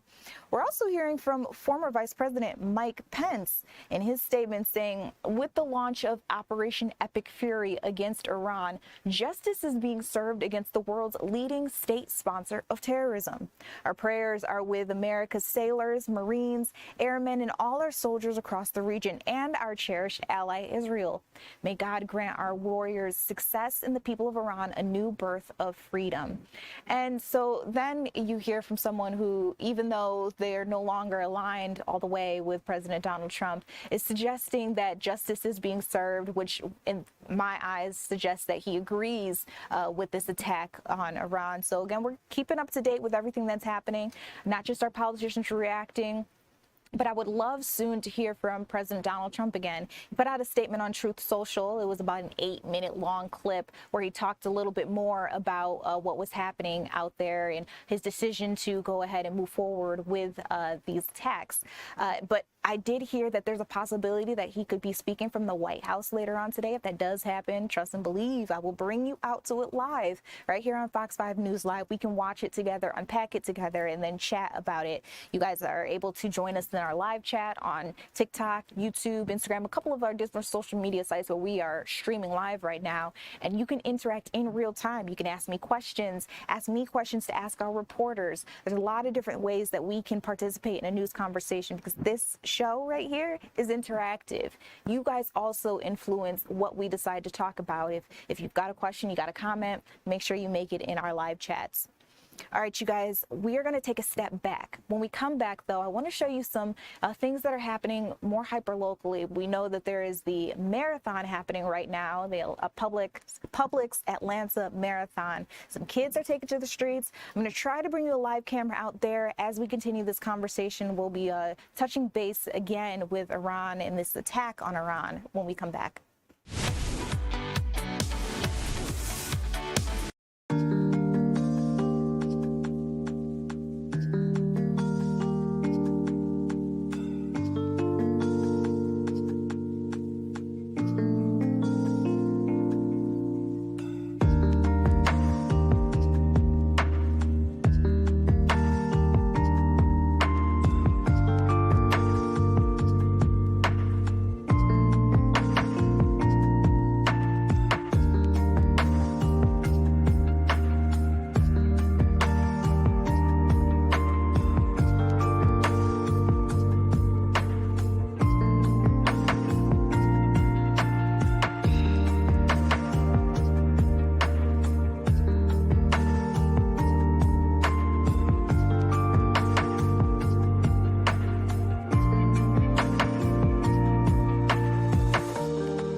Hey guys, welcome back to Fox 5 News Live. We are going to continue our conversation of what's happening with this U.S. Israel joint attack on Iran, but I did want to bring you some hyperlocal news first, let you know what's happening right here on the grounds. I want to get right out to our Kim Luffler, who's live at a marathon, I hear, but the people who are running today they're a little smaller than you might think. Kim, take it away from there.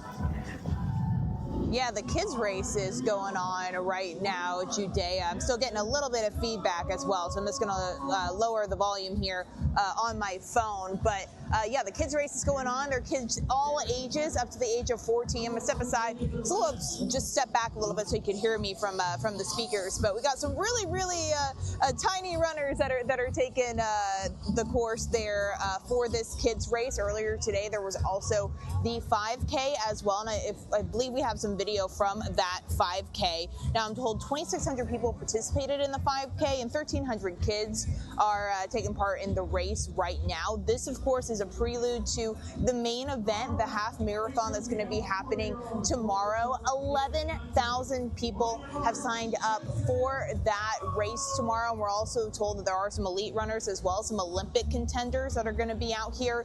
This is the 20th year that they have been doing this race. So there's a lot of stuff set up, for the runners, different stations that are going to be set up along the race route as well. I did catch up with the Atlanta Track Club a little bit earlier this morning, and they told me the best advice they have for people, if you are signed up for this race, is to get here early. It's going to kick off right around 7:15 tomorrow, so you want to make sure you're here. You can get parked, you can get warmed up, and ready to go run the race. So certainly going to be a big turnout tomorrow as well. They're also going to be honoring, you may have heard earlier this week, Jeff Galloway did pass away, so they're going to be honoring him before the race starts tomorrow. He was an Olympian. He also was the first winner of the Peachtree road race. So certainly a very exciting weekend that's going to be happening here. I'm also told everything is sold out for this weekend, but if you want to run the race next year, as soon as the first runner crosses the finish line tomorrow, then they will be able to, they'll be opening the registration for next year's race as well. So of course we will keep you updated throughout the weekend. That's the latest from here today. I will send it back to you. Kim, thank you so much for talking us through what's happening out there. Honestly, it sounds like a party behind you. We can hear the loudspeaker loud and clear in our ears. We'll be touching base with you in just a little bit, hoping to see where things go. I would love to see some of the little runners go, but I know it's a little sensitive when you're bringing a camera around children. So we may or may not be able to make that happen for you guys who are streaming with us. But Kim, thank you. All right, there is another event that's happening. We won't be able to show it to you just yet, but I want to let you know that there is a summit bringing hundreds of kids to Georgia. The Atlanta Public School System, KIPP Metro Atlanta, and the Grove Park Foundation have all teamed up together. They're hosting a major statewide student-athlete experience. It's called Life Beyond the Game. In essence, it's kind of showing these students that there's so much more even after the buzzer.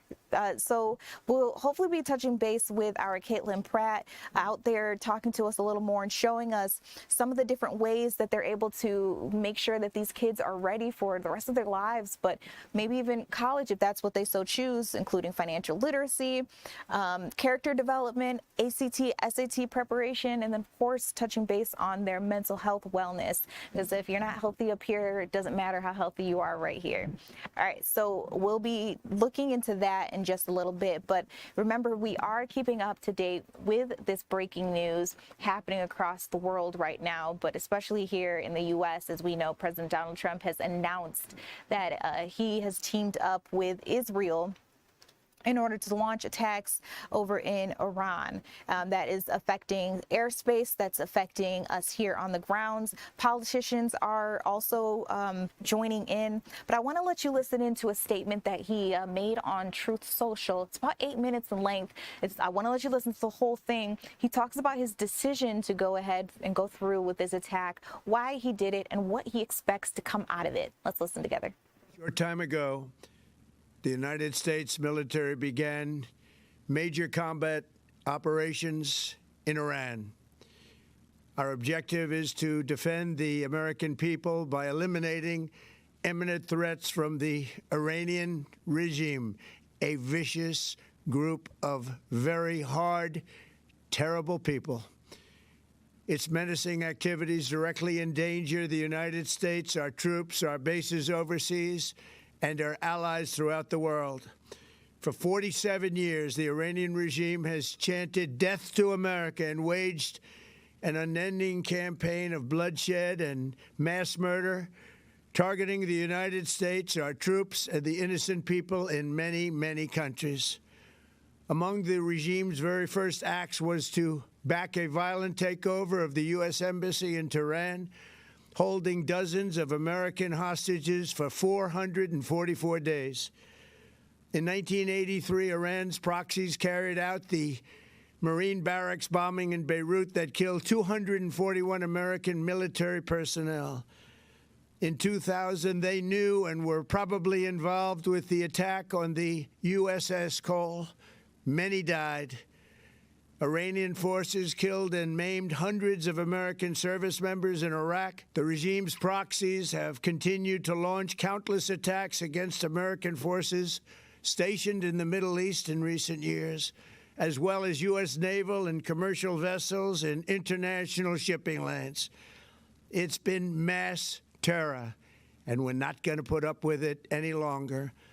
From Lebanon to Yemen and Syria to Iraq, the regime has armed, trained, and funded terrorist militias that have soaked the earth with blood and guts. And it was Iran's proxy, Hamas, that launched the monstrous October 7th attacks on Israel, slaughtering more than 1,000 innocent people, including 46 Americans, while taking 12 of our citizens hostage. It was brutal, something like the world has never seen before.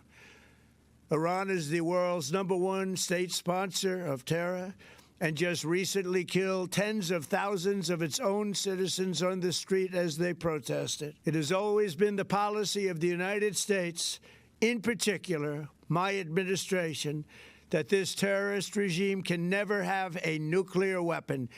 I'll say it again, they can never have a nuclear weapon. That is why in Operation Midnight Hammer last June, we obliterated the regime's nuclear program at Fordow, Natanz, and Isfahan. After that attack, we warned them never to resume their malicious pursuit of nuclear weapons, and we sought repeatedly to make a deal. We tried. They wanted to do it. They didn't want to do it. Again, they wanted to do it. They didn't want to do it. They didn't know what was happening. They just wanted to practice evil. But Iran refused, just as it has for decades and decades. They've rejected every opportunity to renounce their nuclear ambitions, and we can't take it anymore. Instead, they attempted to rebuild their nuclear program and to continue developing long-range missiles that can now threaten our very good friends and allies in Europe, our troops stationed overseas, and could soon reach the American homeland. Just imagine how emboldened this regime would be if they ever had and actually were armed with nuclear weapons as a means to deliver their message. For these reasons, the United States military is undertaking a massive and ongoing operation to prevent this very wicked, radical dictatorship from threatening America and our core national security interests. We are going to destroy their missiles and raise their missile industry to the ground. It will be totally, again, obliterated.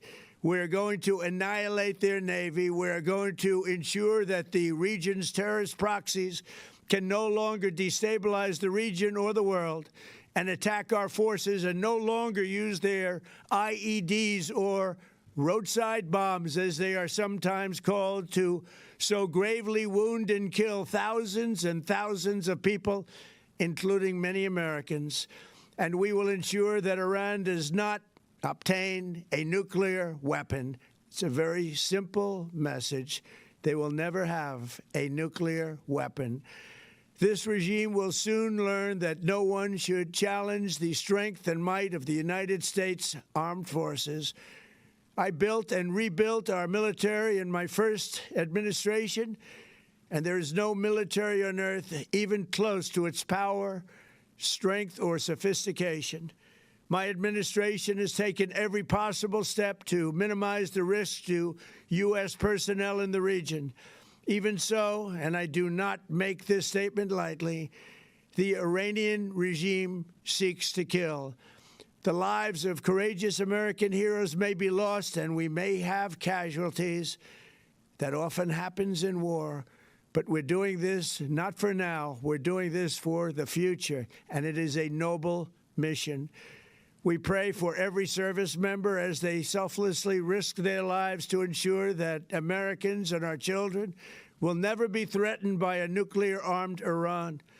We ask God to protect all of our heroes in harm's way, and we trust that, with his help, the men and women of the armed forces will prevail.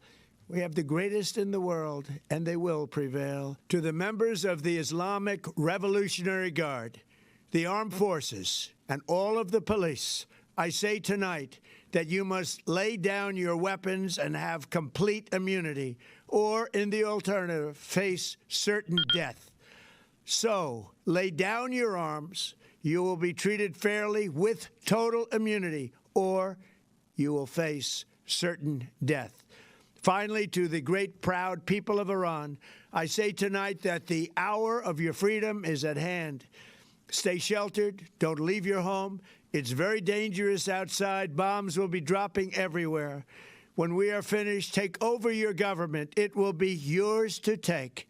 This will be probably your only chance for generations. For many years, you have asked for America's help, but you never got it. No president was willing to do what I am willing to do tonight.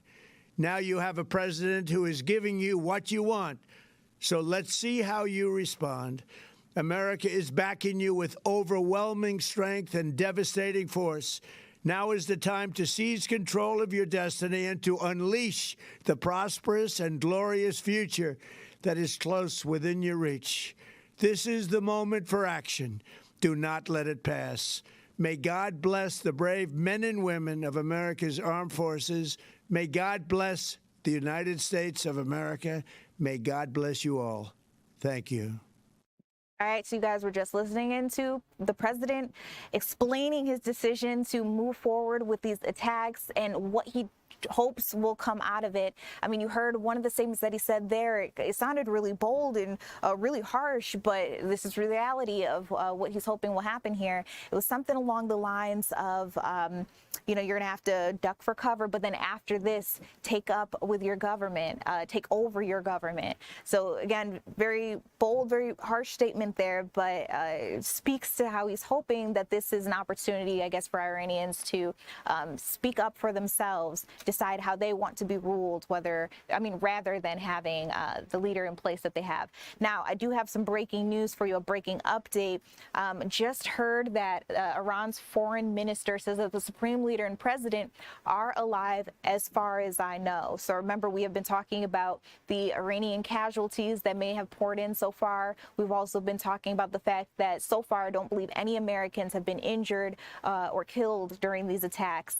But we do know that Iran has also launched their own retaliatory attacks. So far, not hearing that any of them have touched the ground. None of them have actually exploded. So that's the latest that we're hearing there on that. But if you're just coming in and you're kind of like, what in the world is happening here? There's an attack. Iran, what happened? A lot of us woke up to this news, President Donald Trump announcing that there was going to be a joint attack against Iran, and that joint attack with Israel. And this is all happening today. The president called out the Iranian public to, quote unquote, seize control of your destiny. He's hoping that people will use this as an opportunity to rise up against Islamic leadership that has been ruling Iran since 1979. The strikes that we heard about early this morning opened a new chapter in U.S. intervention in Iran. It also marked the second time in just 8 months that the Trump administration has used military force against the Islamic Republic. And I do want to make sure that I'm pointing you back to these protests that we have been watching unfold out in Iran, where some of the people there are very upset with the economy, with the markets, and so they have been taken to the streets. flights, they have gotten extremely violent. We know that there have been a number, I don't even know that we have an exact death toll at this point in time, but there have been a number of people who have died in these protests in Iran. President Donald Trump has been very outspoken, talking about how he doesn't think that this is the way that the government should be treating their people, and that if he needed to step in, he would. Now, of course, these attacks that he's talking about now, he's suggesting is because he wants to make sure that Iran doesn't try to do anything as it pertains to its nuclear program, trying to make sure that they don't, if I can say this for a lack of better words, that they don't, oh, I just had a phrase in my head, you guys. It just escaped me. I'll say this, he doesn't want Iran to get bigger than its britches. That's how I'll put that there. All right, and Trump has put out his own statement. You heard a little bit of it there, but he's also justifying his actions. He's claiming that Iran has continued to develop its nuclear program and also suggests that they have plans to develop missiles to reach the U.S. He's also listed a ton of grievances stretching back to the beginning of the Islamic Republic, and I told you there have been in leadership since the 1970s. So now some of the first strikes that we have seen appear to hit areas around the offices of Supreme Leader Ayatollah Ali Khamenei, but because we just heard from the foreign minister, it seems to be that the Supreme Leader, President, are still alive at this point in time. The Iranian media has also reported strikes nationwide. We can see smoke rising from the capital. It's not immediately clear whether or not Ayatollah, the 86-year-old leader, was in his offices at the time of the strike, but again, we did hear that according to the foreign minister, as far as he knows, he is still alive. Another big update that I wanted to make sure that I bring you, while we've been hearing from some of our leaders, about 11 minutes ago, it's been reported that there were some new strikes that hit targets near Shiraz. That is one of the major cities south of Iran. That is according to the semi-official news agency Fars News. So as we get more and more information, if I get live pictures, I would want to show them to you all. I'm looking over to the side, and I do see it appears that this may be an Israel leader speaking, if we're able to pull that up on Net 24. Live from Jerusalem and Tel Aviv, I want to bring you this statement right here. Let's see if we can listen in together. פורים מלמד אותנו כי האחריות לגורלנו היא בראש ובראשונה בידינו. באומץ הלב, ביוזמה. As soon as we are able to get that translated, I'll try to bring maybe an edited version back to you or try to sum up what he is saying there in these statements here. But we'll let you know that that is happening out in Jerusalem and Tel Aviv. All right. So let's get back to some of the politicians who have been reacting. I want to start with a statement from Nikema Williams here in Georgia, so I can show you how some of our local leaders are responding to what's happening with Operation Epic Fury. According to Representative Nikema Williams, who's the Democrat, she says Trump promised peace. Here we are again, waking up to him waging another illegal war. His reckless strikes on Iran without congressional authorization are unconstitutional. They put American troops at risk and drag us toward another endless conflict. The American people did not ask for. Congress must pass a war powers resolution now. That's there from Representative Nikema Williams. I want to keep it going with some of our other statements. I'll read them as they come in to you guys. We got, I believe, another one for you. Let's see if we can bring it in. Yes, all right. So here from the Undersecretary of State, Jacob Hellberg. Very simple statement right here. Put it up on the screen. FAFO. And if you know, you know. I won't say the first word. I'll get bleeped out, but bleep around, find out. That is that very simple statement from Undersecretary of State Jacob Hellberg. Again, sometimes simple is better. All right, so we've heard from a couple of different users who are streaming with us live. Erwin Pild and Brittany DW14. First of all, thank you so much for joining us in our live chats. Both of you guys, in essence, kind of asked, how will this affect the midterms? And that brings me a question that I want to pose to you all. If you heard, because, you know, I have been reading these politicians giving us statements. If you heard that one of your representatives, senators, somebody who was running for office hyper-locally was either for these attacks on Iran or against them, would that affect how you vote in the midterm elections? Would that affect how you vote just in an election moving forward? I would love to know, first of all, whether or not you support what's happening. And then again, if you heard that a representative maybe thought the exact opposite of you, would that change your mind on whether or not you would go ahead and vote for them? And I say this because we have been getting all these statements in from our politicians, some kind of shocking. For the most part, I think people would think that Democrats may be against this war, against these attacks, but we are seeing a couple of Democrats already reacting, some in favor, starting with Senator John Fetterman, who's a Democrat from Pennsylvania. He says, Operation Epic Fury, President Trump has been willing to do what's right and necessary to produce real peace in the region. God bless the United States, our great military, and Israel. And then I also want to bring you a Republican, former Representative Marjorie Taylor Greene, who had a lot to say. Of course, we also know that she is a former ally of President Donald Trump. The two have been going at it for a couple of months now.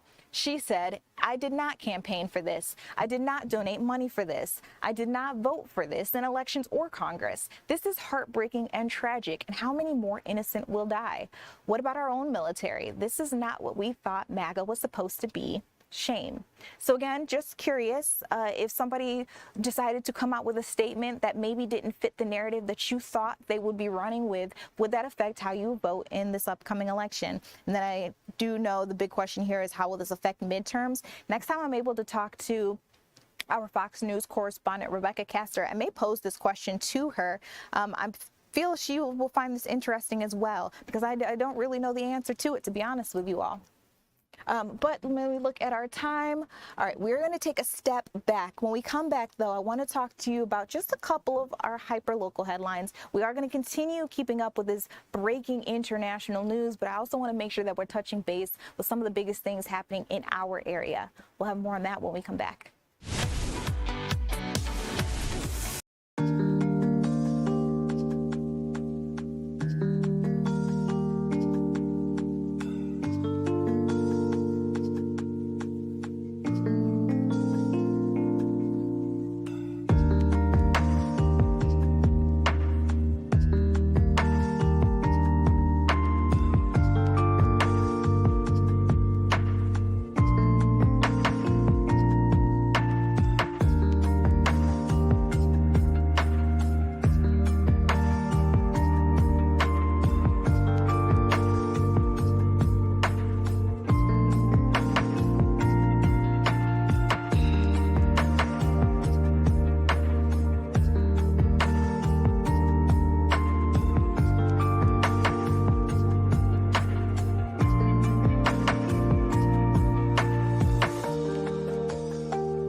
Welcome back to Fox 5 News Live. I'm glad you're able to join me. This is a live interactive conversation. And so before the break, I asked you all, would it affect the way you vote in the next election, more importantly, the midterm election, if you were to find out that one of our local leaders or one of your local leaders thought about this war, this attack in a way that maybe didn't reflect what you thought they would think.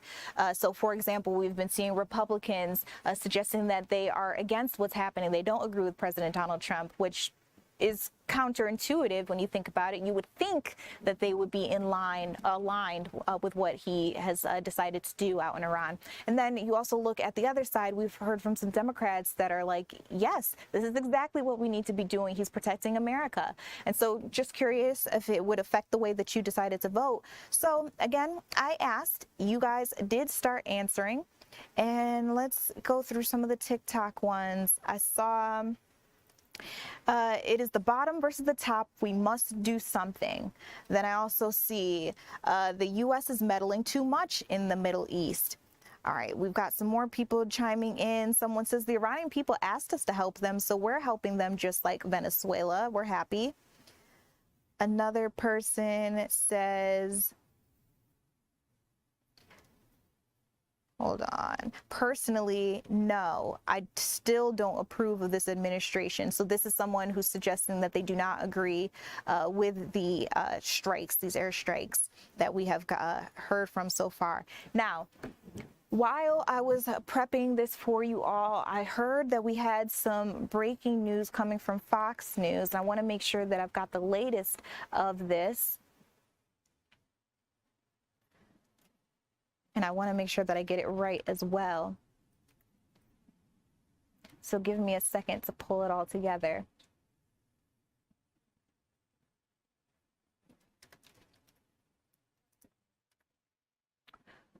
Okay. All right. So Fox News has, of course, been reporting, just like we are, about these attacks where the president has announced a joint attack on Iran. Let me make sure that I make sure the banner says what you guys need, just in case some of you are listening rather than watching.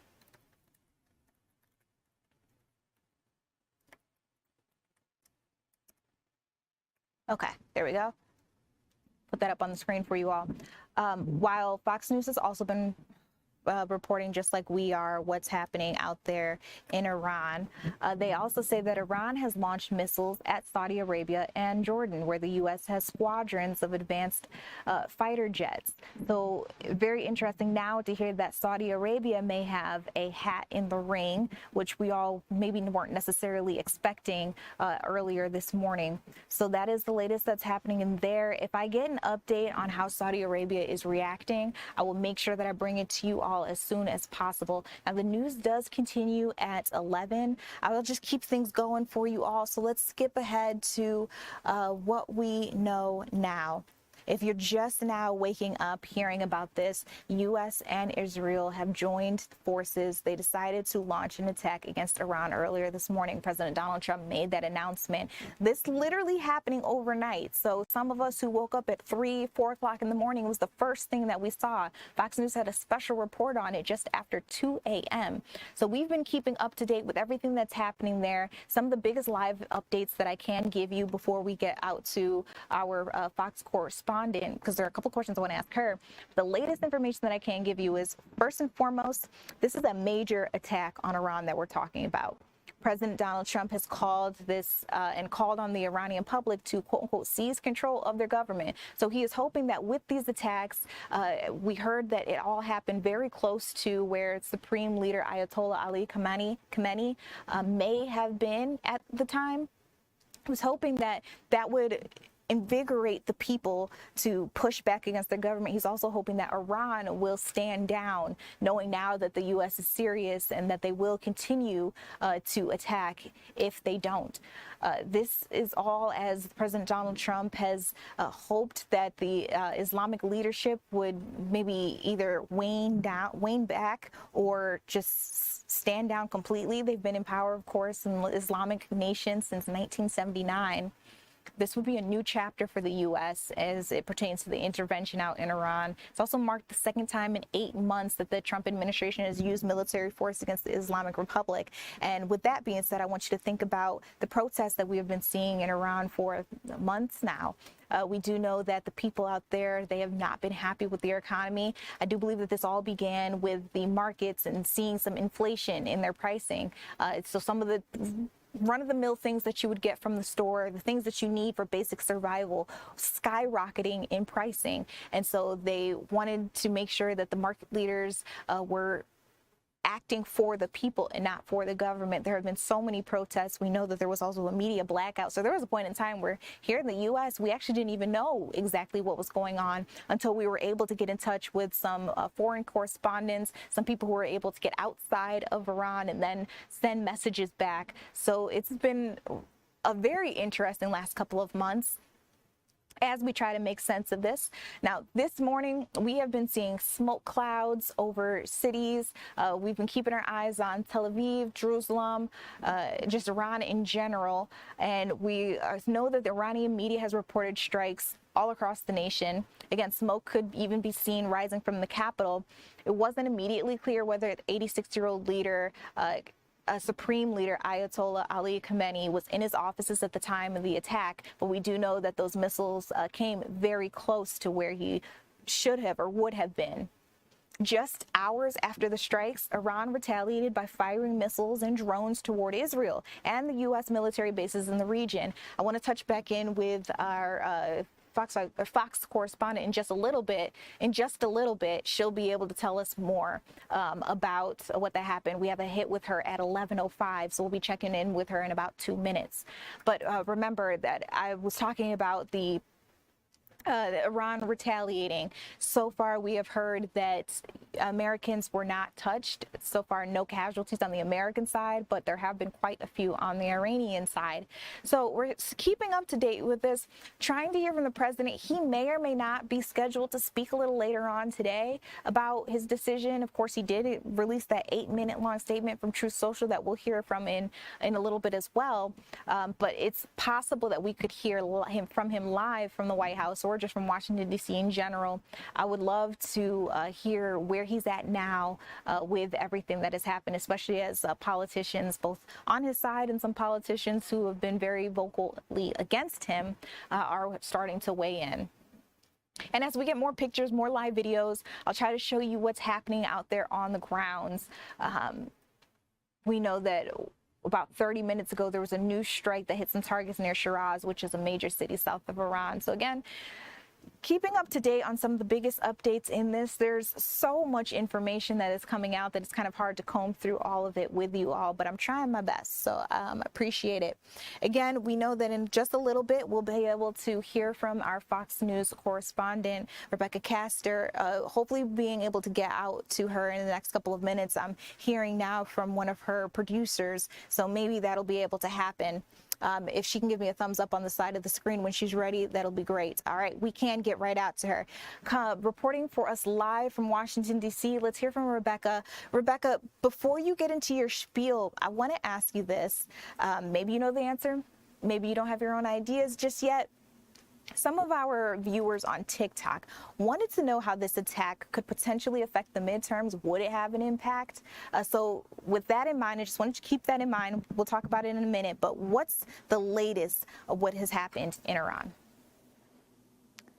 Well, Judea, that's a very interesting point that those viewers are bringing up, but I want to bring it back to where we are right now, because Iran is actively retaliating. But a senior U.S. official tells Fox News their response has been ineffective so far. We know Iran fired missiles at several Middle Eastern countries. Many of them were intercepted. But as you've been reporting, the U.S. Navy base in Bahrain, it's been being hit by repeated strikes. However, our early reports indicate that there have been no American casualties. This is where we are right now after President Trump threatened military action for weeks. Thick plumes of smoke drifting across Tehran on Saturday morning as President Trump announced the start of strikes against the Iranian regime. The United States military is undertaking a massive and ongoing operation to prevent this very wicked, radical dictatorship from threatening America and our core national security interests. The first target was apparently aimed at Iran's supreme leader, although he was reportedly taken to a secure location. This is not a surprise that they would start out by attacking where Khamenei resides because what the U.S. military would go after would be command and control, and that's the ultimate command and control. It's the ultimate message against the leadership that has been so intransigent. The attacks coming after multiple rounds of talks in Geneva between the U.S., Iran, and Oman failed to convince Iran to abandon its nuclear program. Sirens in Israel were heard and alerts went out on phones as Iran launched its own retaliatory strikes, which could go on for days, if not longer. The president called on Iran to surrender, but he also had a stark warning for the American people. The lives of courageous American heroes may be lost, and we may have casualties. That often happens in war. A White House official tells Fox News that overnight, Secretary of State Marco Rubio called the Gang of Eight. These are the top Republican and Democratic lawmakers in Washington. They were called before the strikes were launched. The White House will use this as justification to say Congress was notified, but the entire body did not sign off, and that is going to cause a big debate here in Washington, as lawmakers point out the Constitution gives Congress the power to declare war. And I think that goes back to your question, Judea, about how this is going to affect the midterms. I think over the next several days, as we see how public response is to this act of war, I think that will give lawmakers indication on how they want to spin this. Do they want to praise this as a successful U.S. intervention, or do they want to back off of that and say, you know, especially if the U.S. gets dragged into a long foreign war, historically that does not play well with voters, so we could see lawmakers distance themselves from that. Thank you, Rebecca. While you were talking, I just wanted to let you know we have a live picture. We are literally seeing explosions in the sky as you were talking and answering that question for me. So, I mean, just for everybody who is watching along with us now, this is very much so active. We're trying to report the latest information as we get it in, and you did a great job covering everything that we know so far. And I appreciate you answering our viewers' questions as well. But I believe this is a live camera out over, this is, let me make sure I get it right. We're taking a look at 24. This is Jerusalem and Tel Aviv that we are seeing those missiles go off in the sky. Again, Rebecca, thank you for your time. I know you'll be talking to some more of our sister stations and making sure everybody has the latest information in this. So I appreciate you taking some time for us out here in Atlanta. You bet. All right, you guys, let's keep things going. Actually, if we can keep that live picture up just to see if we see any more. Again, if you are just now joining us, you're not quite sure what is happening here. The U.S. Israel launched a joint attack over in Iran earlier this morning, and overnight our President Donald Trump put out a statement on Truth Social explaining his decision for doing this. Part of it, he says, is because he's hoping that the Iranian people use this as a moment to stand up for themselves and to take back their government. I want to let you listen into what he said exactly, though, and again, if we see some more live pictures, we'll play them for you as he's talking. A short time ago, the United States military began major combat operations in Iran. Our objective is to defend the American people by eliminating imminent threats from the Iranian regime, a vicious group of very hard, terrible people. Its menacing activities directly endanger the United States, our troops, our bases overseas, and our allies throughout the world. For 47 years, the Iranian regime has chanted death to America and waged an unending campaign of bloodshed and mass murder, targeting the United States, our troops, and the innocent people in many, many countries. Among the regime's very first acts was to back a violent takeover of the U.S. Embassy in Tehran, holding dozens of American hostages for 444 days. In 1983, Iran's proxies carried out the Marine barracks bombing in Beirut that killed 241 American military personnel. In 2000, they knew and were probably involved with the attack on the USS Cole. Many died. Iranian forces killed and maimed hundreds of American service members in Iraq. The regime's proxies have continued to launch countless attacks against American forces stationed in the Middle East in recent years, as well as U.S. naval and commercial vessels and international shipping lanes. It's been mass terror, and we're not going to put up with it any longer. From Lebanon to Yemen and Syria to Iraq, the regime has armed, trained, and funded terrorist militias that have soaked the earth with blood and guts.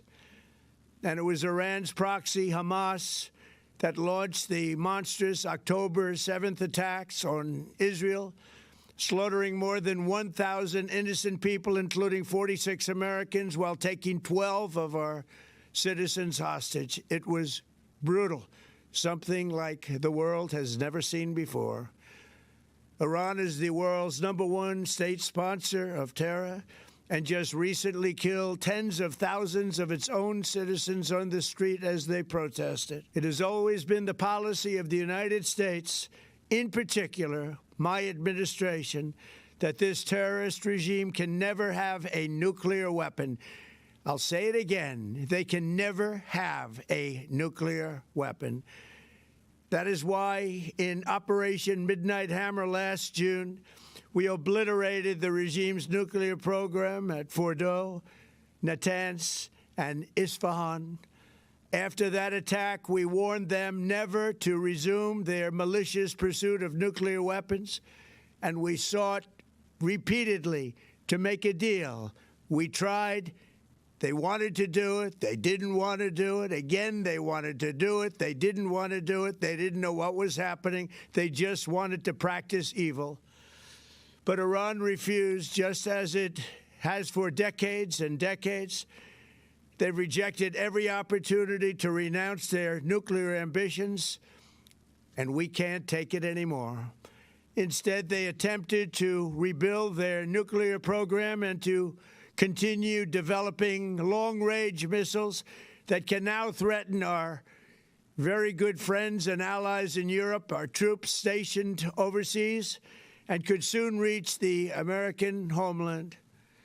Just imagine how emboldened this regime would be if they ever had and actually were armed with nuclear weapons as a means to deliver their message. For these reasons, the United States military is undertaking a massive and ongoing operation to prevent this very wicked, radical dictatorship from threatening America and our core national security interests. We are going to destroy their missiles and raise their missile industry to the ground. It will be totally, again, obliterated. We're going to annihilate their Navy. We're going to ensure that the region's terrorist proxies can no longer destabilize the region or the world and attack our forces and no longer use their IEDs or roadside bombs, as they are sometimes called, to so gravely wound and kill thousands and thousands of people, including many Americans. And we will ensure that Iran does not obtain a nuclear weapon. It's a very simple message. They will never have a nuclear weapon.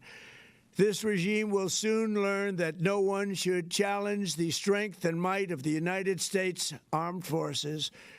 I built and rebuilt our military in my first administration, and there is no military on earth even close to its power, strength, or sophistication. My administration has taken every possible step to minimize the risk to U.S. personnel in the region. Even so, and I do not make this statement lightly, the Iranian regime seeks to kill. The lives of courageous American heroes may be lost, and we may have casualties. That often happens in war. But we're doing this not for now. We're doing this for the future, and it is a noble mission. We pray for every service member as they selflessly risk their lives to ensure that Americans and our children will never be threatened by a nuclear-armed Iran. We ask God to protect all of our heroes in harm's way, and we trust that, with his help, the men and women of the armed forces will prevail.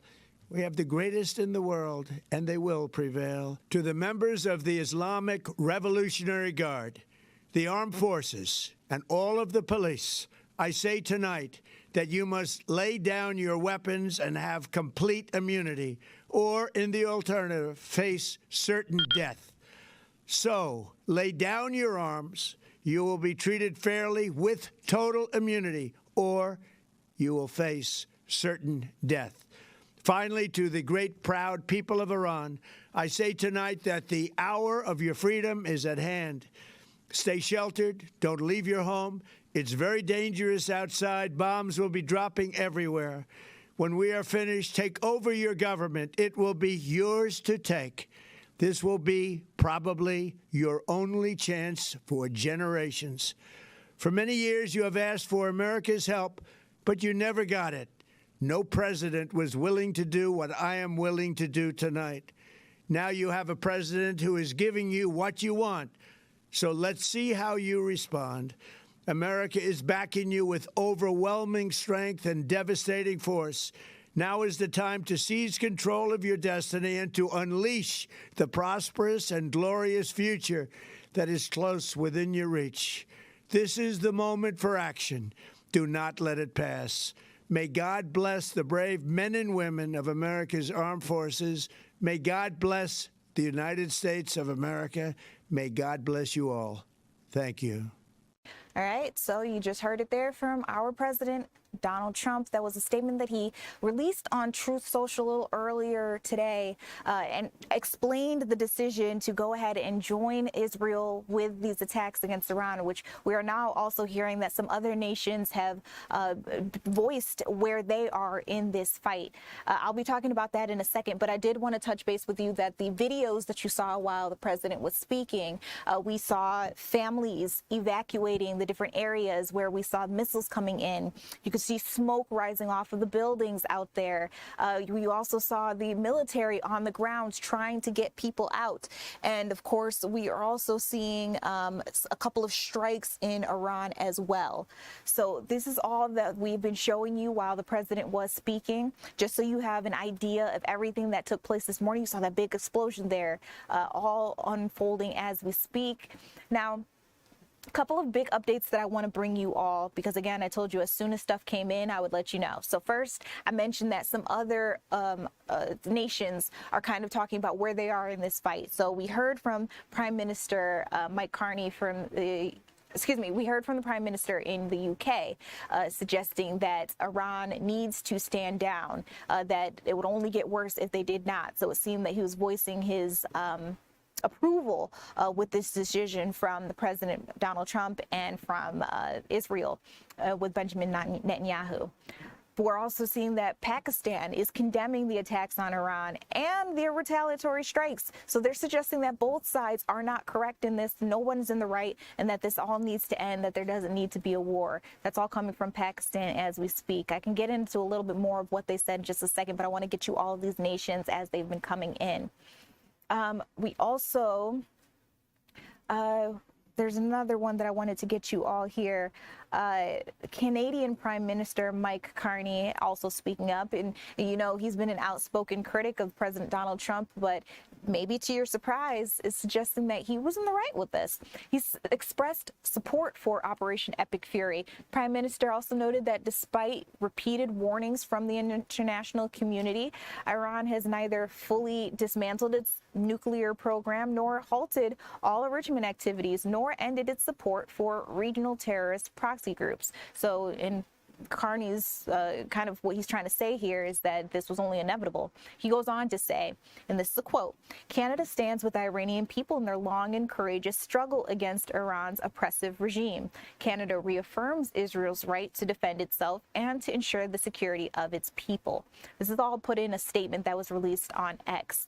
And then also earlier today on Fox News, Jennifer Griffin was talking, and she said that she had just gotten some word that the Kingdom of Saudi Arabia says that it would be joining the U.S. in the operation against the Islamic Republic of Iran. So that is huge. Again, this all comes in the wake of not only the U.S. and Israel launching some attacks, but also hearing that Iran has been launching some retaliatory attacks. We'll let you know with those, though, that we have not heard that any American people have been injured. No one has been killed in these attacks. So far, it seems that they've all been intercepted, as we know. but that could potentially change in the future. And so, like I said, a lot of these countries are trying to put down in the sand, draw their lines where they stand on what side, who they're with and who they're against.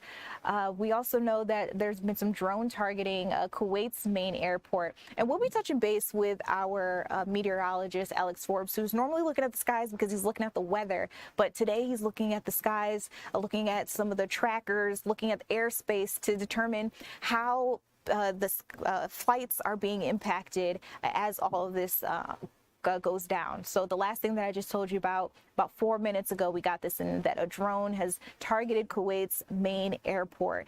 This is from the Civil Aviation Authority. They say that drone targeted the capital's main international airport. It wounded several employees and caused material damage. A spokesperson for the Civil Aviation Authority says that that damage is now being assessed and repair work is going on as we speak. He says that emergency measures are being taken, adding that the situation is under control. Meanwhile, in other nations like Iran, also Tel Aviv, we're seeing that residents have been told to evacuate. And you're seeing some video there of people and their dogs trying to get out as quickly as they can.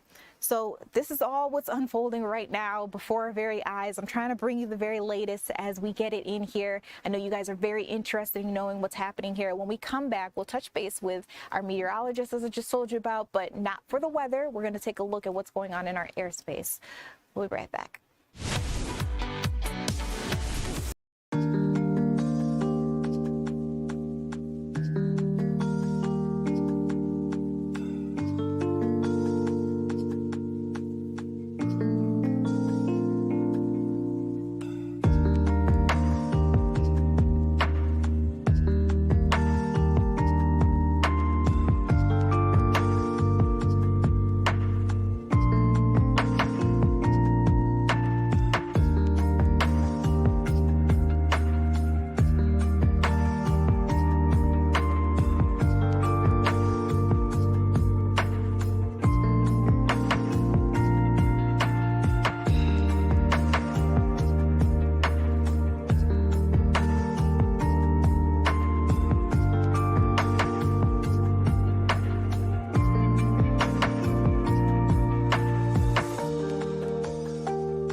Guys, welcome back to Fox 5 News Live. I'm Judea Murray. This is Alex Forbes. Usually you've got your meteorologist hat on, but right now you are bringing us some of the latest of what's happening in the airspace as it pertains to this.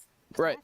So when all of this started this morning, that's where my mind immediately went in terms of a tie-in with Atlanta. And there's a couple of things that were interesting to me, and they both involve Abu Dhabi and the UAE, which we've seen reports of damage now out of the Middle East, specifically from Abu Dhabi. And the first is this. A flight from Atlanta last night took off at 9, going to the Abu Dhabi airport, which, for reference, is in the UAE, sitting just south of Iran. And you notice it turned to the north as it was approaching the Egyptian coast and landed in Istanbul, Turkey. So those people landing in a different country than they were anticipating when they took off from Atlanta last night at 9 o'clock. For reference, we think that a lot of this happens or started between midnight and 1 a.m. Eastern time. And then we're saying that based on the Fox News special report that started at 2:20. And that flight turned around. It made it all the way across the Atlantic, across Europe, and turned at about 7:30 this morning. So all of that was happening as this plane was in the sky, and it ended up in Turkey. Now, let's reverse this the other way. Let's go Abu Dhabi to Atlanta, all right? There was a flight last night that took off, made its way up towards the Iraqi-Iranian border, and then turned around, started flying back toward Abu Dhabi and then over Saudi Arabia. It turned around right there on the Iraqi-Iranian border around 1:30 this morning, which is when this conflict would have started. Now, that flight is now over the Atlantic Ocean and is due to arrive in Atlanta shortly after 4 this afternoon. So it will make it here. But man, those people took off in a peaceful situation. And by the time they land in Atlanta, a much different story in Abu Dhabi. Not to mention, they almost flew in between Iran and Israel, where this conflict is occurring right now. So that is a Etihad Airways flight. I hope I'm saying that correctly. Now, something else I learned here in the last little bit. This flight from Abu Dhabi to Atlanta and reverse, Atlanta to Abu Dhabi, did not start, the route did not start until July 2nd, 2025. So this is a relatively new route, and it's the only one between Atlanta and Abu Dhabi. You can't fly Delta there, you can't fly American there. It's only this airline going to Abu Dhabi from Atlanta. Worth noting that Atlanta does not have any direct flights to Dubai, which is very close to Abu Dhabi. We used to have direct flights to Israel, and we don't anymore. More on that here in just a moment. First, I want to show you the Iranian airspace, how it's been cleared out, right? So you still have flights in Saudi Arabia, you've got flights to the north of Syria, up across Turkey, and you've got flights to the west, right? See how all the planes just suddenly disappeared? That was them clearing the airspace. Over Turkmenistan, you still have flights going on over there, but largely the skies are clear. And I mentioned Tel Aviv and Delta. They do still have a route from New York, and Delta has now announced that they have canceled or paused flights to Tel Aviv from New York through tomorrow, March 1st. Wow. So it's just through tomorrow as of now, and a travel waiver has been issued for all with travel to and from Tel Aviv through March 5th. So they haven't canceled the flights through March 5th necessarily, but they are allowing that travel waiver now for really the next week ahead. I mean, I would argue that that is an indicator of what may be to come. Right. We were talking to Rebecca Castor from Fox News a little earlier, and she said with the retaliatory strikes, we could see this continuing on for the next couple of days ahead. But I mean, really thinking about it and how President Donald Trump has been very vocal about his concerns with Iran for the last couple of months, I mean, we could see it go on for even longer than that, potentially. Right. Yeah, I mean, I think it's anybody's guess as to what's going to happen, right? I think the writing was on the wall ahead of this, right? We were talking about it all last week. Obviously, we saw the U.S. military positioning itself in the Mediterranean, off the coast of Israel, and in the different bodies of water surrounding Iran. So we'll wait and see, and hopefully learn more here through the afternoon. Absolutely. I mean, even just sitting here in the seat, I'm trying to do my best in navigating all the different things that are happening. Right. But I have been learning so much just by talking and finding the different updates from different news organizations, including Fox News, of course, right, has been bringing us the latest. Alex, thank you for talking to us about what's happening in our skies.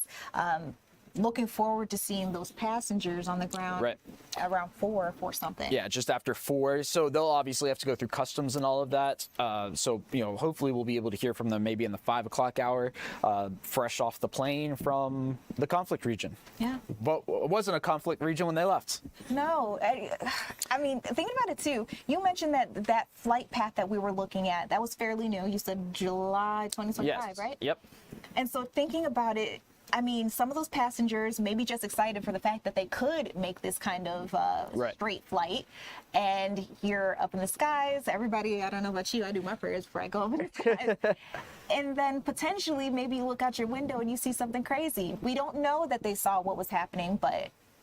Well, and you're referencing that flight right there. Yes. The pilots very well could have seen something, right? Because that was 1:30 in the morning, and that they were headed into the region between Iran and Israel. They were in line with Israel, right? Like the plane was literally physically between the two countries, and you can see for tens, if not hundreds of miles ahead of you when you're at that altitude. In fact, if you look closely here, 32,000 feet. So they were at about 32,000 feet and then went up to 34,000 feet when they made that turn.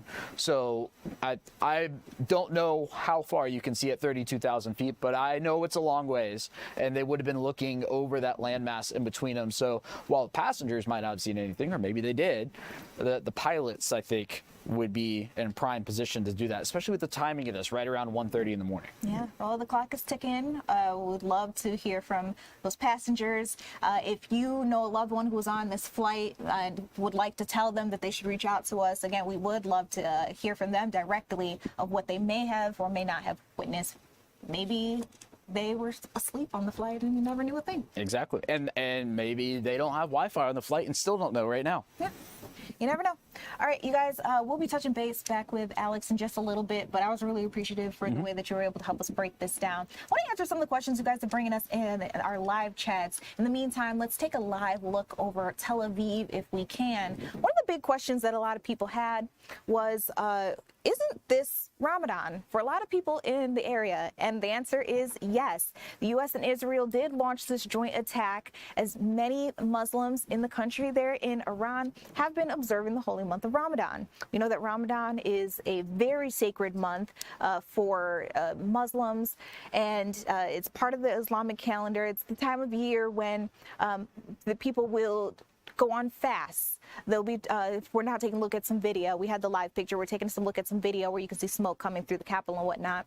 But where people are doing their fasts, they're resting more often, they're making sure they get their prayers done. And right around the time where we know a lot of Iranians would have been getting up, eating their first meal of the day in order to prepare for fasting for the rest of the day, and getting ready for the sunrise prayers, we know that that attack would have happened. So just giving you an idea of the mindset of some of the people on the grounds and what could have been going on when all of a sudden things start exploding around them or they see the smoke. That is what we know so far. And again, we are also hearing about some Iranian casualties. Meanwhile, President Donald Trump says that he's hoping that this is just an opportunity for people to open their eyes and stand up against their government. He says that this is kind of like a necessary evil, if you will, where maybe there are going to be some people who lose their lives, including maybe some American casualties as well. But again, he's hoping that at the end of it, that the leadership there in Iran will either come crumbling down or they'll just take a step back and maybe somebody else can step forward. So that's a little bit that we have on that question about Ramadan. Another big question that I saw coming from our TikTok, YouTube and whatnot was whether or not this is considered war. And let's find out the answer to that question together. I do believe they are calling this a major attack. I am not sure that the president has used the exact word war yet, but I will say that that doesn't mean that that's out of the question. In that 8-minute video that President Donald Trump posted to Truth Social, he talked about the major combat operations just beginning now in Iran. He says that Iran has continued to develop its nuclear program and that it had some plans to develop missiles that would potentially reach the U.S. And so he said he needed to step in. He and Israel needed to step in and appeal to the Iranian people to take over your government. So in his full address, he talks more about some of the history here. We know since 1947, excuse me, I just got the year wrong, excuse me, 1979, we know that over the Islamic Republic, that is the leadership that we've been seeing there is not anything President Donald Trump wants to see continue in the years ahead. So some dates in particular that I can give you. 1983, that was when Iran's proxies carried out the Marine barracks bombing in Beirut that killed 241 American military personnel.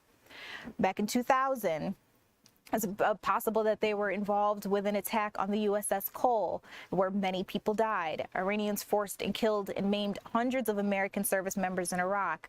Then we'll skip forward to October 7th, where the attacks on Israel, slaughtered more than 1,000 innocent people, including 46 Americans. They believe it was Iran's proxy, Hamas, that launched that monstrous attack. So again, we're seeing that this was years in the making. Possibly we shouldn't be surprised that President Donald Trump and Israel moved forward with these attacks. They had been getting ready for it within the last week or so, and our eyes have definitely been over there. I'll get you some of our latest live updates. Let's see what's happening out across the world. The last thing that I can tell you, we've gotten, I think I mentioned this before, those strikes were supposed to hit near an area where the supreme leader would have been housed. We do know that around that time, leaders say that he was rushed out to safety. And so according to Iran's foreign minister, says that the supreme leader and the president are alive as far as he knows. And then other than that, another big update that I can get you all, the European Union says that they will be holding an emergency meeting on what's happening in the Middle East. This all about 10 minutes ago. The 27-nation bloc says that it will hold an emergency security meeting on Monday over the conflict in the Middle East. And I quote, "For regional security and stability, it is the utmost importance that there is no further escalation through Iran's unjustified attacks on partners in the region." Meanwhile, the UK, also weighing in, says that they're calling on Iran to end this now. British Prime Minister Starmer says that while the UK didn't participate in the attack on Iran, its planes provided air defense for its people and allies in the region. He didn't comment on the attacks by the U.S. and Israel, but he did condemn Iran's response that included strikes on many Middle East allies. We know that Iranian leadership is being seen as being bad because it's killed its own people. They say this destabilized the region and should never be allowed to develop a nuclear weapon. Of course, this is all coming from British Prime Minister Starmer. He's hoping that we can de-escalate things, return to negotiations in order to achieve peace and protect civilians. Last but not least, I remember I told you guys a little while ago that drones have targeted Kuwait's main airport, which is a very big deal. Kuwait's Civil Aviation Authority says that a drone has targeted the capital's main international airport, and that several employees there had been wounded. It also says that this caused material damage. So what we know right now is emergency measures are being taken and that the situation is perceived to be under control. Meanwhile, the damage there is being assessed and repair work is ongoing. I'll talk to you a little bit more in just a little bit about other countries that are weighing in. I also want to talk to you about some local politicians who are giving their thoughts when we come back.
viewers, welcome back to Fox 5 News Live. I'm Judea Murray. Remember, I've been bringing you the latest on what's happening in Iran. As we know, President Donald Trump has joined forces with Israel and launched an attack on Iran. Iran has also been launching some retaliatory attacks. I want to get you into some of the latest things that we are hearing from some of our local politicians. And let's start first with our own governor, Brian Kemp, here in Georgia. He kept his statement very brief, not showing what side he may be on, saying just please join us in keeping our armed forces in our prayers. So not talking about whether or not he agrees with President Donald Trump's actions or disagrees with them, just saying that he hopes that our armed forces, our service members, are safe. All right, the next one, I want to bring you Lieutenant Governor Burt Jones, Republican here in Georgia, says the objective has always been clear. Iran, the world's leading state sponsor of terrorism, must never obtain a nuclear weapons. And then he went on to thank the president. He said, thank you for your strength and decisive action. God bless America and God bless our troops. And then Attorney General Chris Carr also weighing in there. I wanted to bring you the trio of the top officials, leaders here in Georgia. He says a nuclear-armed Iran is a threat to the U.S. and the world, and Iran is the leading state sponsor of terrorism. America will defend our people, our freedoms, and our allies, praying for the brave men and women of our armed forces. Now let's head over to the House, because I know House Speaker Mike Johnson put out a statement. It is a little long, so you guys bear with me. He says today, Iran is facing the severe consequences of its evil actions. President Trump and the administration have made every effort to pursue peaceful and diplomatic solutions in response to the Iranian regime's sustained nuclear ambitions and development, terrorism, and the murder of Americans and even their own people. He goes on to say, for decades, Iran has defiantly maintained its nuclear program while arming and funding Hamas, Hezbollah, and other internationally recognized terrorist organizations. Iran and its proxies have menaced America and American lives, undermined our core national interests, systematically destabilized the Middle East, and threatened the security of the entire West. And he finishes out by saying the Gang of Eight was briefed in detail earlier this week that military action may become necessary to protect American troops and American citizens in Iran. I received updates from Secretary Rubio thereafter, and I will remain in close contact with the President and the Department of War as this operation proceeds. We pray for the safety of our brave service members and our allies involved in Operation Epic Fury. May God bless them, and may God bless America. Let's pause here for a second and stay on this. As I was trying to bring you guys the latest there, one thing that I found interesting, he did say that he had been briefed on what was going to happen beforehand. And in talking to our Rebecca Castor, she said that that was so interesting because it suggests then that Congress had been appropriately briefed that an attack on Iran was possible. But there was no official briefing with Congress, as we know. So I'm sure that that is going to be a big point of contingency as the week ahead continues. Of course, there's going to be a lot of people weighing in on both sides of the aisle on why they may not have known that this wasn't an option or knew that this was going to happen before it did.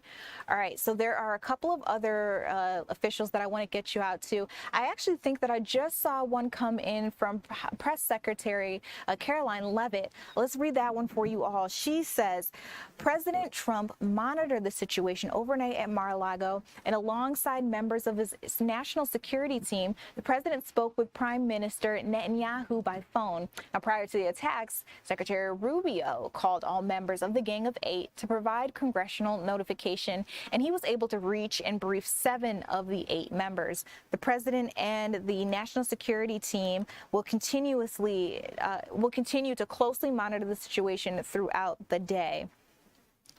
And so one question that I have here, or a question that I'd like to answer for you all, you may be wondering, well, who would the Gang of Eight be referring to? So the current members, as I know, is a set of 8 leaders in the U.S. Congress who are briefed on classified intelligence matters. That includes Senate Majority Leader, that includes Chuck Schumer, Democrat from New York. That includes Mitch, I'm not sure that this is the most updated list. I'm so sorry, you guys. Let me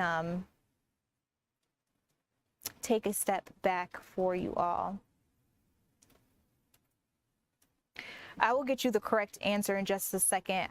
Again, my apologies that I was about to read off some of the wrong names for you. But as soon as I get the correct ones, we'll touch base with it again.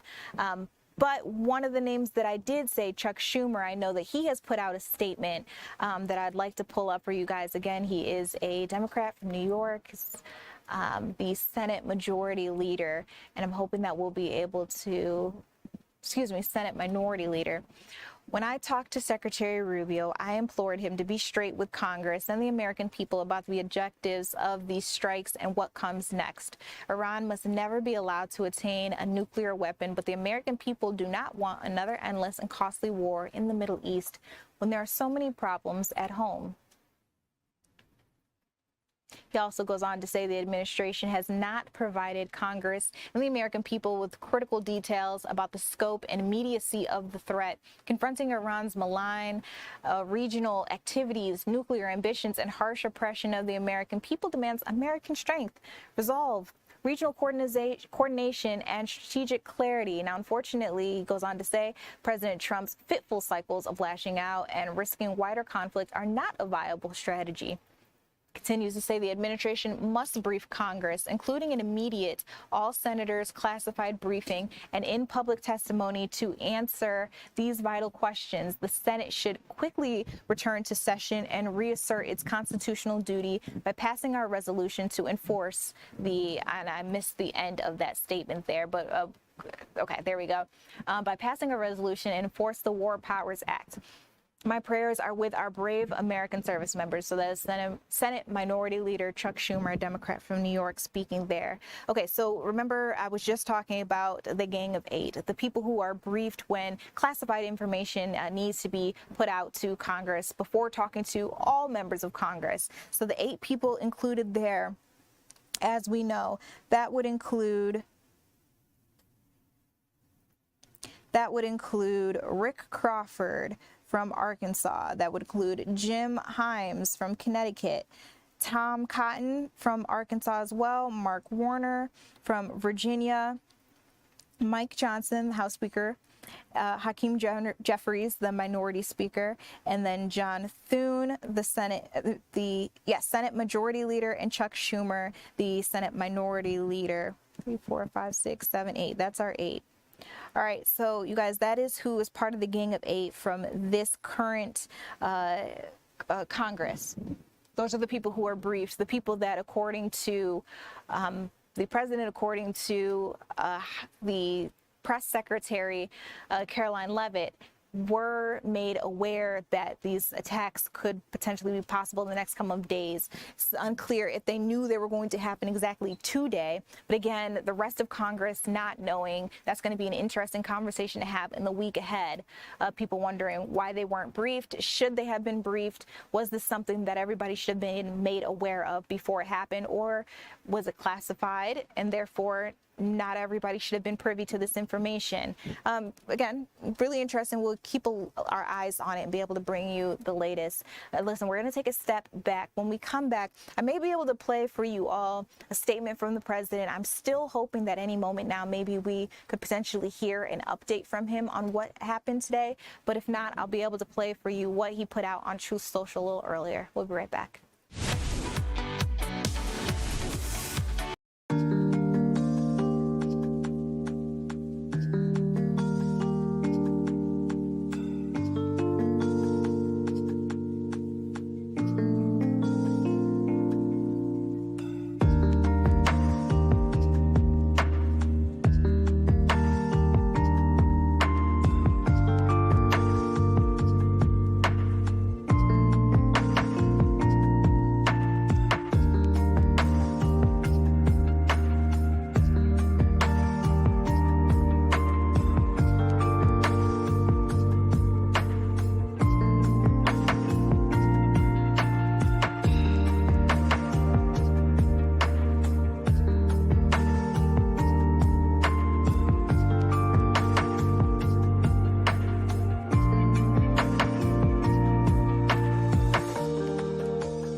Hey guys, welcome back to Fox 5 News Live. We are continuing with the breaking news. Earlier this morning, we heard from President Donald Trump that there was a joint attack against Iran, and we now know that Iran has been launching some retaliatory attacks. I want to let you listen in briefly from a statement that President Donald Trump put out on Truth Social, where he explains a little more about his decision behind this.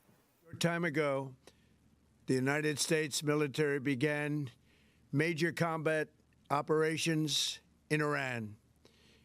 Our objective is to defend the American people by eliminating imminent threats from the Iranian regime, a vicious group of very hard, terrible people. Its menacing activities directly endanger the United States, our troops, our bases overseas, and our allies throughout the world. All right, so that was that brief statement there that the president gave. It's part of a much longer statement that he put out on Truth Social, about 8 minutes in its length. But I just wanted to give you a little taste of why he says that he did this. Now, meanwhile, we're keeping up with all of the countries that are now putting their thoughts out there, drawing their line in the sands. Are they on the side of the U.S. and Israel? Are they on the side of Iran, and why? Some people also saying that they are not on any. So let's go through them. The latest one we heard from...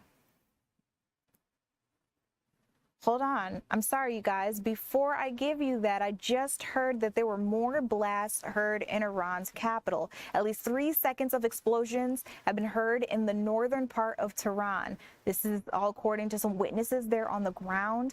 People who live near the intelligence ministry building in the city say that they've heard several explosions all within the last couple of minutes in the vicinity of the facility. There has been no official statement on the incident in Iranian media so far. So if this is true, this is big. This is being reported by the Associated Press.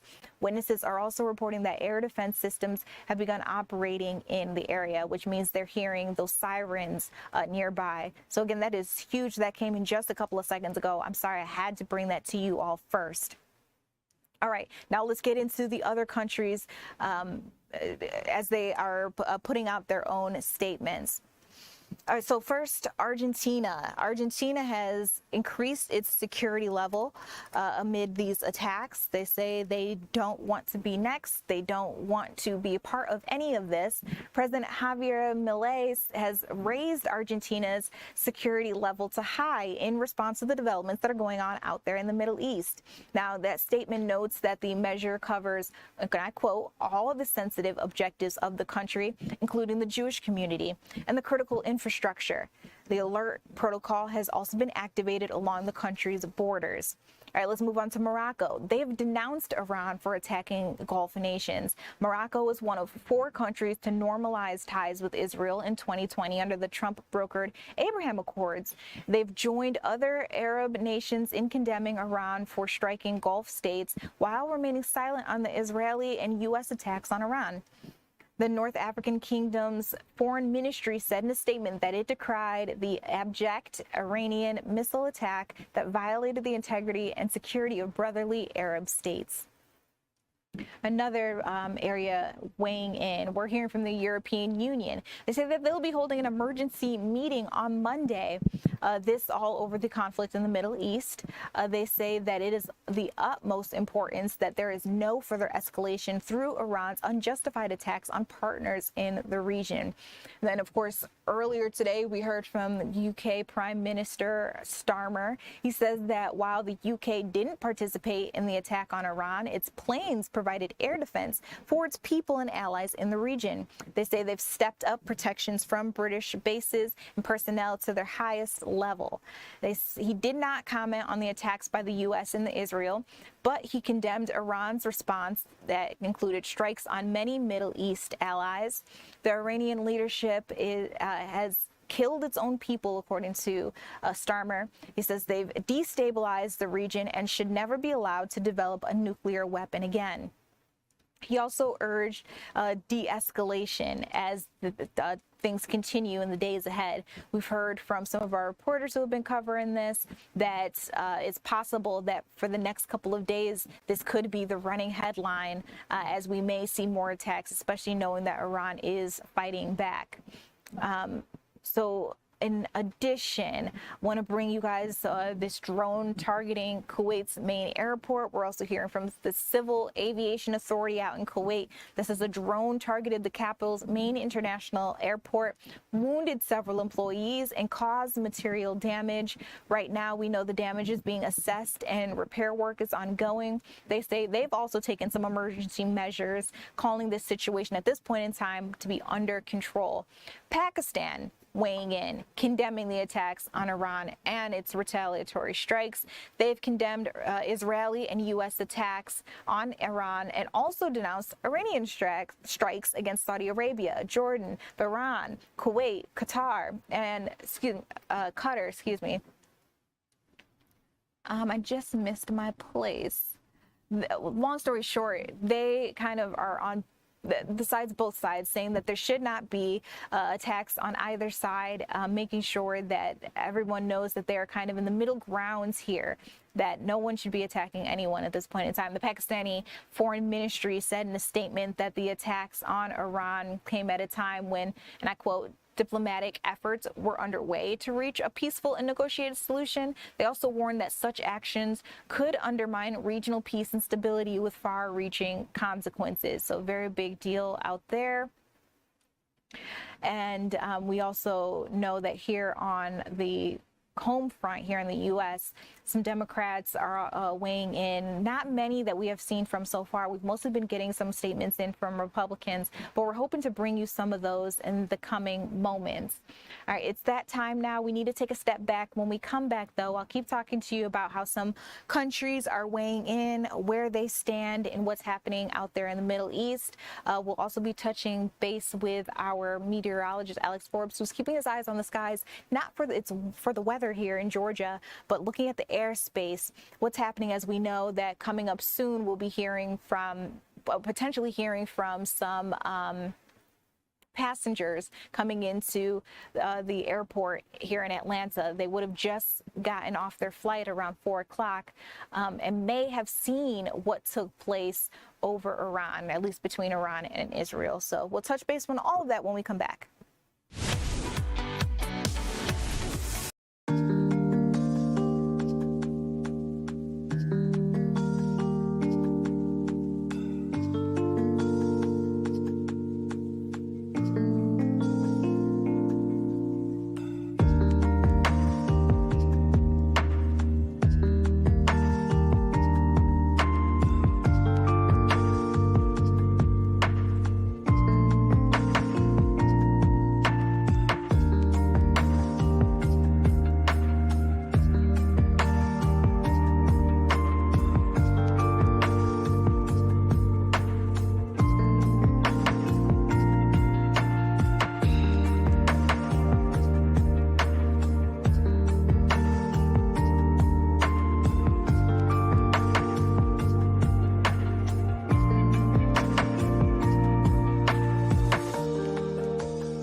Welcome back to Fox 5 News Live. I'm Judea Murray, bringing you the latest on what's happening as it pertains to the Middle East. As we know, earlier this morning, President Donald Trump announced a joint attack against Iran, and we also know that Iran has been launching its own retaliatory attacks. And as our news conversation continues, remember that this is a interactive live conversation. So if you want to join me on TikTok, on YouTube, everybody is sounding off in the comments right now. So, but if you have a question, comment, maybe you want me to figure out a different angle that I can take on this, I'll try my best to get to all of your requests.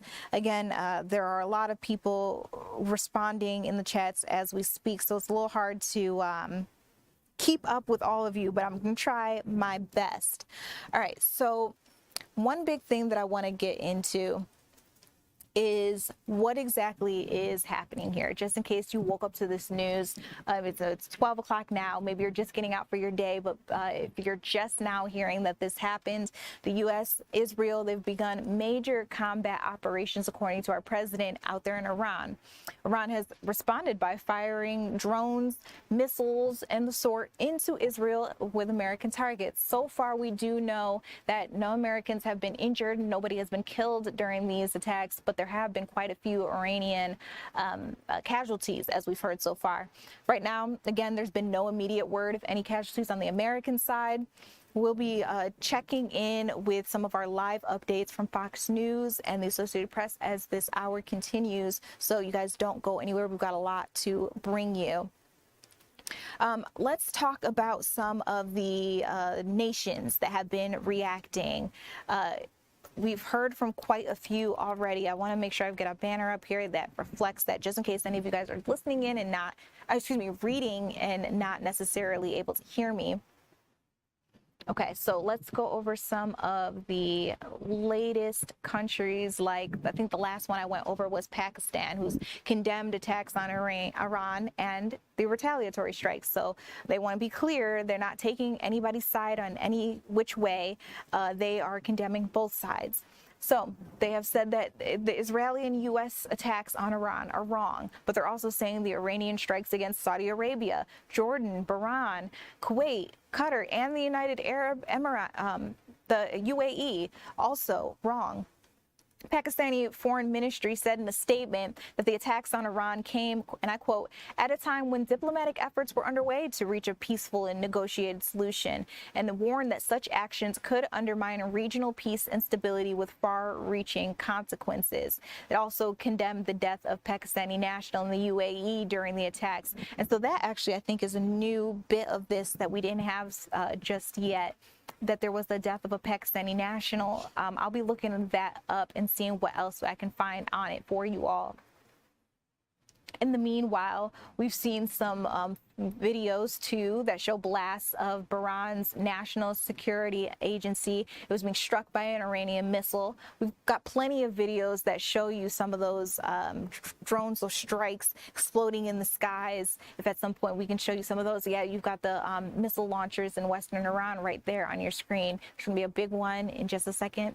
There it is. All right. But some of the latest information that we have coming in right now, as I refresh my page, I'm getting these updates from all of our news wires, and I'm also getting some more information on the side here. We've got a death toll. We've got a number now that I can bring you all. It's being reported that a school was hit in southern Iran. It's risen to 85 people dead. An official has made that statement on Iranian state TV.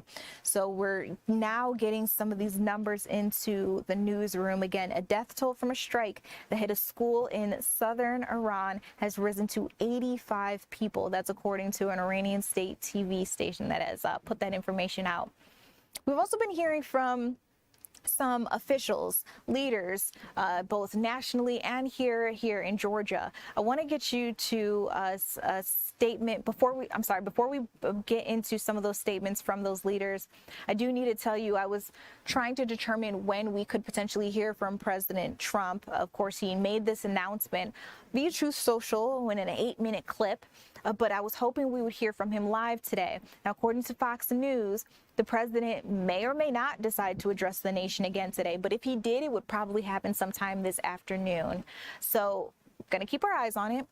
If we do have something, we'll get it for you. But right now, it's looking like that's still a possible, not necessarily on the books at all for today. All right, so now let's get into some of our leaders who are weighing in, and we can start with someone from Georgia. I'm not sure that we have this in a statement just yet, but I did see that Senator Raphael Warnock has officially put out a statement. I want to read it from you from our screen because, again, I am just now getting this information into my email address. All right. Today, U.S. Senator Reverend Raphael Warnock, who's a Democrat here in Georgia, released the following statement after President Donald Trump announced U.S. forces had been carried out strikes in Iran. And remember that this is just now coming into my email, so we're reading it together. Americans have long been wary of foreign wars in the Middle East and the painful lessons that should have already been learned. The Trump administration's dramatic and deadly escalation in Iran risks yet another sad chapter of decades-long entanglements. And given the lack of a clear plan, it risks increased instability in the region while endangering American troops and harming America's national security. A wider regional conflict would not make us safer. It would increase instability and uncertainty at a moment when our focus should be on the pressing problems we face at home. It goes on to say, let's be clear, the Iranian regime is brutal and destabilizing. It cannot be allowed to obtain a nuclear weapon. But the president has not explained why diplomatic talks that were underway this week are no longer viable and diplomacy no longer available. Instead, he has said in word and deed that this is war, a power that Constitution reserves for Congress alone. The United States of America is a democracy, and no president has the right to declare war or to drag the nation into war. Congress should return to the session immediately to debate the use of force, as is our solemn duty. The American people deserve answers and a voice through their elected representatives. God bless our troops as they keep their oath. We, the people's elected representative, must keep ours. He concludes the statement by saying, I pray for peace. So again, we haven't heard from very many Democrats just yet. And I'll be honest, here at Fox 5 Atlanta, we were looking to see whether or not Senator Warnock or Senator Ossoff, for that matter, would be weighing in. We just got that statement in right before noon from Senator Raphael Warnock's office. So again, in that statement, you can hear that he does believe that there is an issue going on with Iran. They do need to be checked, according to him. However, he does not believe that this was the best way to do it and wished that there had been some kind of conversation with Congress. Maybe they could talk a little bit more about why peace talks weren't viable anymore. And maybe everybody could have been on the same page if they had been briefed properly. Now, with that being said, I know that we had gotten a statement in from White House Press Secretary Caroline Leavitt, who did speak to the briefing that some members of Congress were given. Hopefully we'll be able to grab that for you all, but just in case we can't, if I can summarize what she said there, it was kind of a matter of 8 members of Congress, the Gang of 8. These are the people who are typically spoken to when there is a statement that needs to be given on classified operations. Those 8 people are the ones who are spoken to. So we do have our statement here. It says, and I read to you all, President Trump monitored the situation overnight at Mar-a-Lago alongside members of his national security team. The president spoke with Prime Minister Netanyahu by phone. That's Prime Minister of Israel.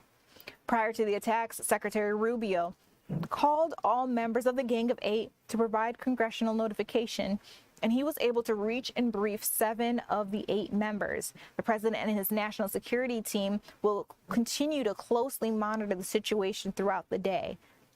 Again, that is from the White House Press Secretary Caroline Leavitt.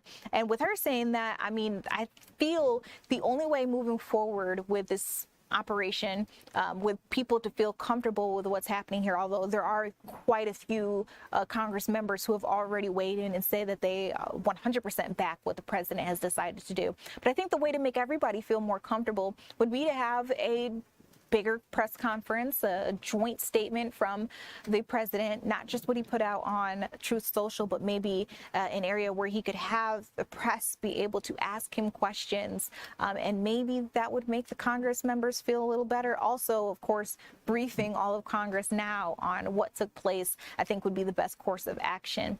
And we're waiting to see if that does happen today. So far, we are not hearing anything from the White House that would suggest that that could happen. They have only said said that if it did, it would happen sometime in the afternoon.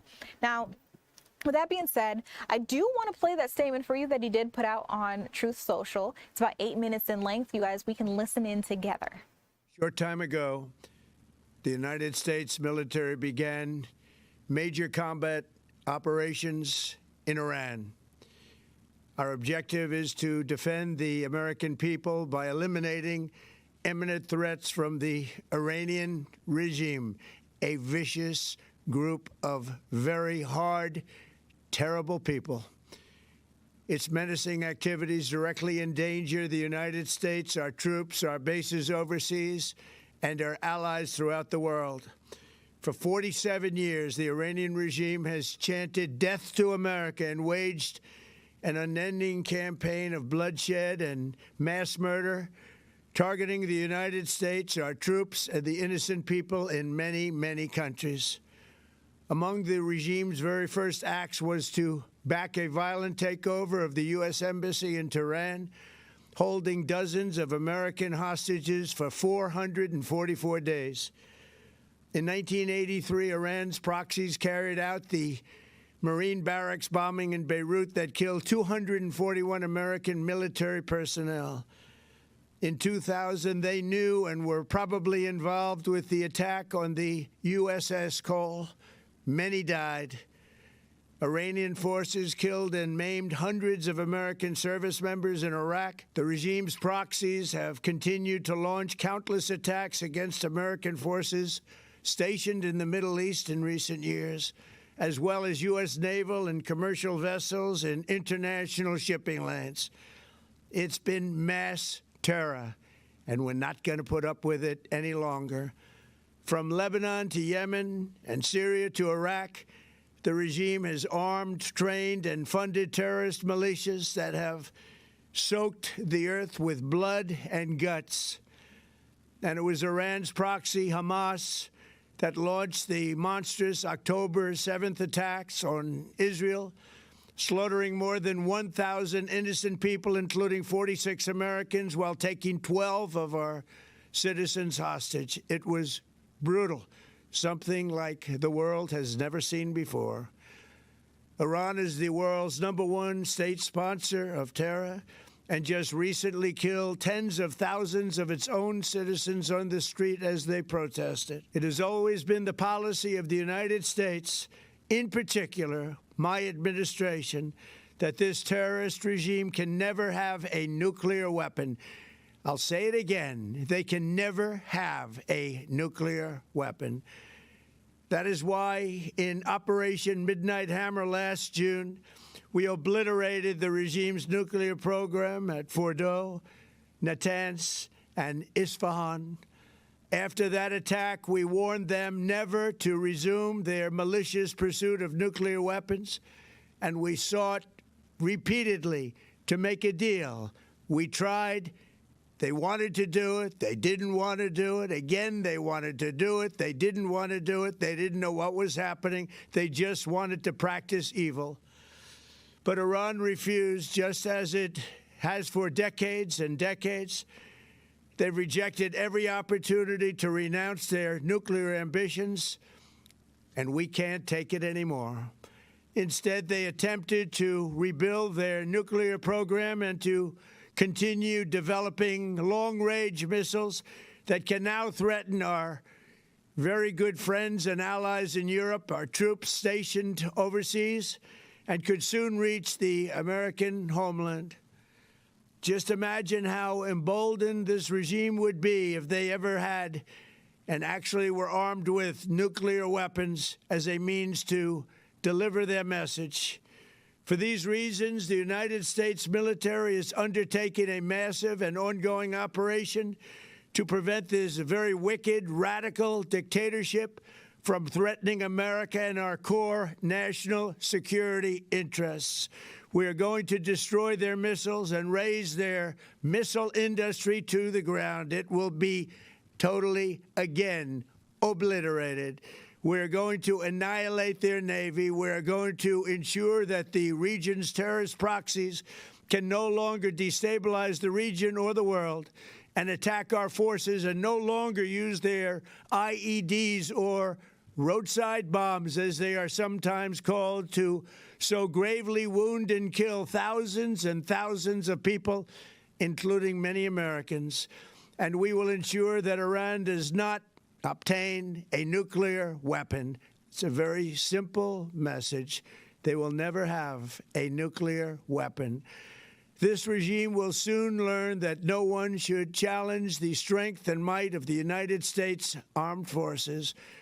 I built and rebuilt our military in my first administration, and there is no military on earth even close to its power, strength, or sophistication.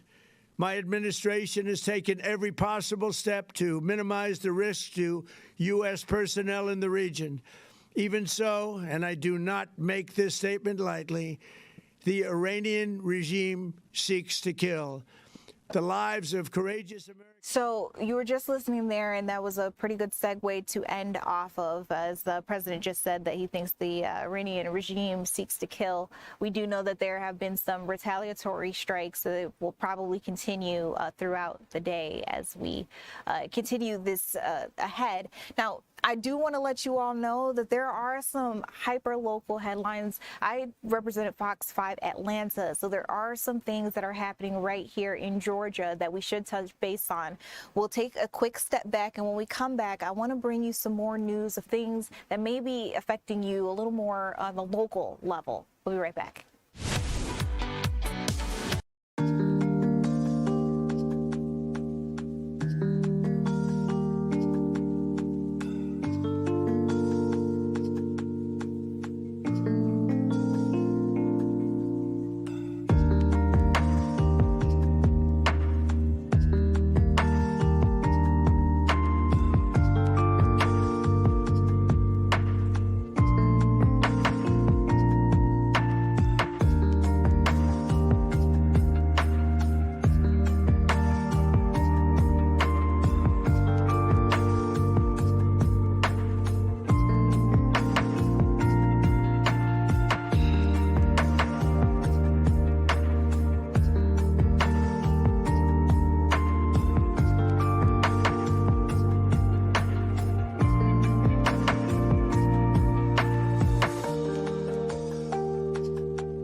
Welcome back to Fox 5 News Live. I'm Judea Murray. Brought up our meteorologist Alex Forbes up to the desk, but not necessarily to talk about weather. Wear a lot of different hats. Yeah, you do, especially today. So there's a lot going on as we've been continuing this conversation of the attacks on Iran. We know that it's not just out there internationally. Really, everything is kind of intertwined, connected. Right. Exactly. So we're based in Atlanta, home of Hartsfield-Jackson International Airport. It is a major hub for international flights, and last year a direct flight was added from our city to Abu Dhabi, which of course is not in Iran, but it is just about as close as it can get, right? It's in the United Arab Emirates, and it's just south of Iran, just across the body of water there. So this flight took off last night at about 9 something, and as it was making its approach towards Egypt, you notice it turns around and it lands in in Istanbul, Turkey. So a flight last night took off before the conflict started, and as it's over the Atlantic Ocean, Iran, Israel, the United States engaged in the conflict, and at 7:30 this morning, it turned around and landed in Istanbul, Turkey. So there were people in Atlanta last night who got on a flight bound for the UAE and did not end up in the UAE. Now, on the flip side, we had a flight take off from Abu Dhabi headed towards Atlanta, and look, it turned around, started to head back towards Abu Dhabi, and then went over Saudi Arabia. This flight last night approached the Iraqi border at about 1:15, 1:30. The Fox News special report happened at 2:20. So we don't have an exact time of when this conflict began, but if you line the dominoes up, you would surmise that it was beginning as that flight turned around and then crossed Saudi Arabia and eventually over Egypt. Notice it stayed south of Israel, but it is still in the air. It took off at 9-something last night. It's due to arrive at 4:15, 4:30 here in Atlanta. I just checked. It is currently south of Greenland, and it is about to enter North American airspace. But you think about that plane, right? It was at 32,000 feet when it made that U-turn, and you can see a long ways from 32,000 feet. So it'll be very interesting to hear if people on that flight saw anything as the conflict was beginning. Maybe the pilot saw something, right? They would have been the ones looking straight on. Or if you were on the right side of the plane, you would have been looking out over Iran when this began. And like I said, that flight is due to arrive here in Atlanta. I did check. This is an Etihad Airways flight. For reference, the service between Abu Dhabi and Atlanta started back on July 2nd, 2025, so it's a relatively new route. They didn't have any kind of press statements out or anything, but we do know the UAE airspace is closed, as is the Iranian airspace. Let's check out that map. So this is from Flight Radar 24. Obviously, there are not normally a lot of flights over Iran anyway, but that's how it looked before this conflict began, and then you're going to see it advance. Boom. Wow. There go a lot of your planes as they are now clearing the airspace. Also, quickly want to bring up that Delta provides service to Israel from New York, from JFK. They have paused flights today and tomorrow. Any customers impacted will receive notifications, and travel waivers have been issued through March 5th. So while the flights today and tomorrow are for sure canceled, you know, if you have a flight on the 3rd or the 4th or the 5th and you're not really up for going to Israel anymore, they do have travel waivers for that. Okay. Well, that's interesting to hear. And I know we'll continue to hear, hope to hear from passengers on that flight that you were just talking about. I would love to hear from a passenger who was supposed to have one of these flights here, and now hearing that it'll be either canceled or hearing that they could get their money back will be really interesting. It will be. And we were talking earlier, and the United States government has acknowledged as well that there's the possibility, if not the likelihood, that this conflict could continue for several days. So, you know, as Delta pulling the plug today and tomorrow, obviously that seems like the safe bet. But there's very much a world where we get to the 5th and you're getting travel waivers for the rest of the month, you know, something crazy like that. You never know. There was a recent incident, and it's escaping me because my brain has been everywhere today, but maybe you know what I'm talking about, where another round of travel waivers had to be given out because of some sort of conflict. And it wasn't recent as in like the last year or so. I want to say maybe when I first started here. Well, so Israel and Iran had a conflict. There it is. It was a year and a half, 2 years ago. Yeah. Yes, and Tel Aviv, right? You had rockets flying around there. I believe that went on for about 2 weeks. It was when Israel initiated that. I believe they killed a couple of high-ranking Iranian officials, and there was a response out of that. And yeah, we had impacts here. Okay. Well, Alex, thank you so much for bringing us the latest. I did tell the people that while this is very much so breaking news internationally, nationally, and maybe even have some effects for us here in Atlanta, there are also some hyperlocal stories that I wanted to get to. So let's bring you one. You probably heard about this, seen the video. An instructor from UGA was relieved of his duties after some social media personalities interacted with him and confronted with him while he was supposed to be teaching a class. We did hear that that instructor now apparently has fled the country. So let's get into this, what we know about it. Very wild situation here. And, you know, chime in the comment section. Did you guys hear about this? Did you guys see the video? What do you think about these social media influencers kind of playing vigilante, coming into the classroom, pulling them out, telling them, hey, this is what we found. What do you have to say about it? All right, let's get into it. This instructor has been accused of making some predatory text messages and sending them to who he perceived to be a minor. Again, we have now learned that this instructor was fired from UGA. We are not naming this person because they're not facing any actual charges or official charges. We just know that the video has gone viral and now this person is no longer in the U.S. And this video also went viral, you guys. Now, again, despite his departure, UGA police do say that they plan to move forward with this criminal investigation. So just in case this is the first time you're hearing from it, I have a couple of seconds to tell you that this was an instructor. They say that he was texting who we thought was a young boy, so with inappropriate predatory text messages. The university says that they knew about the incident, would be investigating it. We also know that before that happened, some social media influencers went to campus, got this guy out of the classroom and showed him some of the messages and said, why would you say some things like this? That instructor didn't necessarily have answers for them at the time, but that video went viral. After that, we do know that law enforcement hadn't been involved just yet. That person was able to flee the country, and now it's not clear whether any criminal charges could be filed. Again, we're choosing not to release the instructor's name just because that person has not been officially charged with anything. I do want to make it clear, though, that crimes against children, especially sexual crimes against children, not okay for anybody. And so it's not that we are naming him in order to protect him. We are not naming him because he has not been criminally charged. That would be a lawsuit. So I wanted to make sure that I expressed and explained to you guys why you may not be hearing official news organizations running with some of the narratives that have been put out there on social media. So that is the latest there on that. We've got an article up on that on our website. We'll be talking to you a little bit more throughout the day about some big things happening across Georgia, across the country, and apparently across the world. The news does continue. I want to give it over to Live Now from Fox. They can pick up where I have dropped off on everything that's happening out across the world.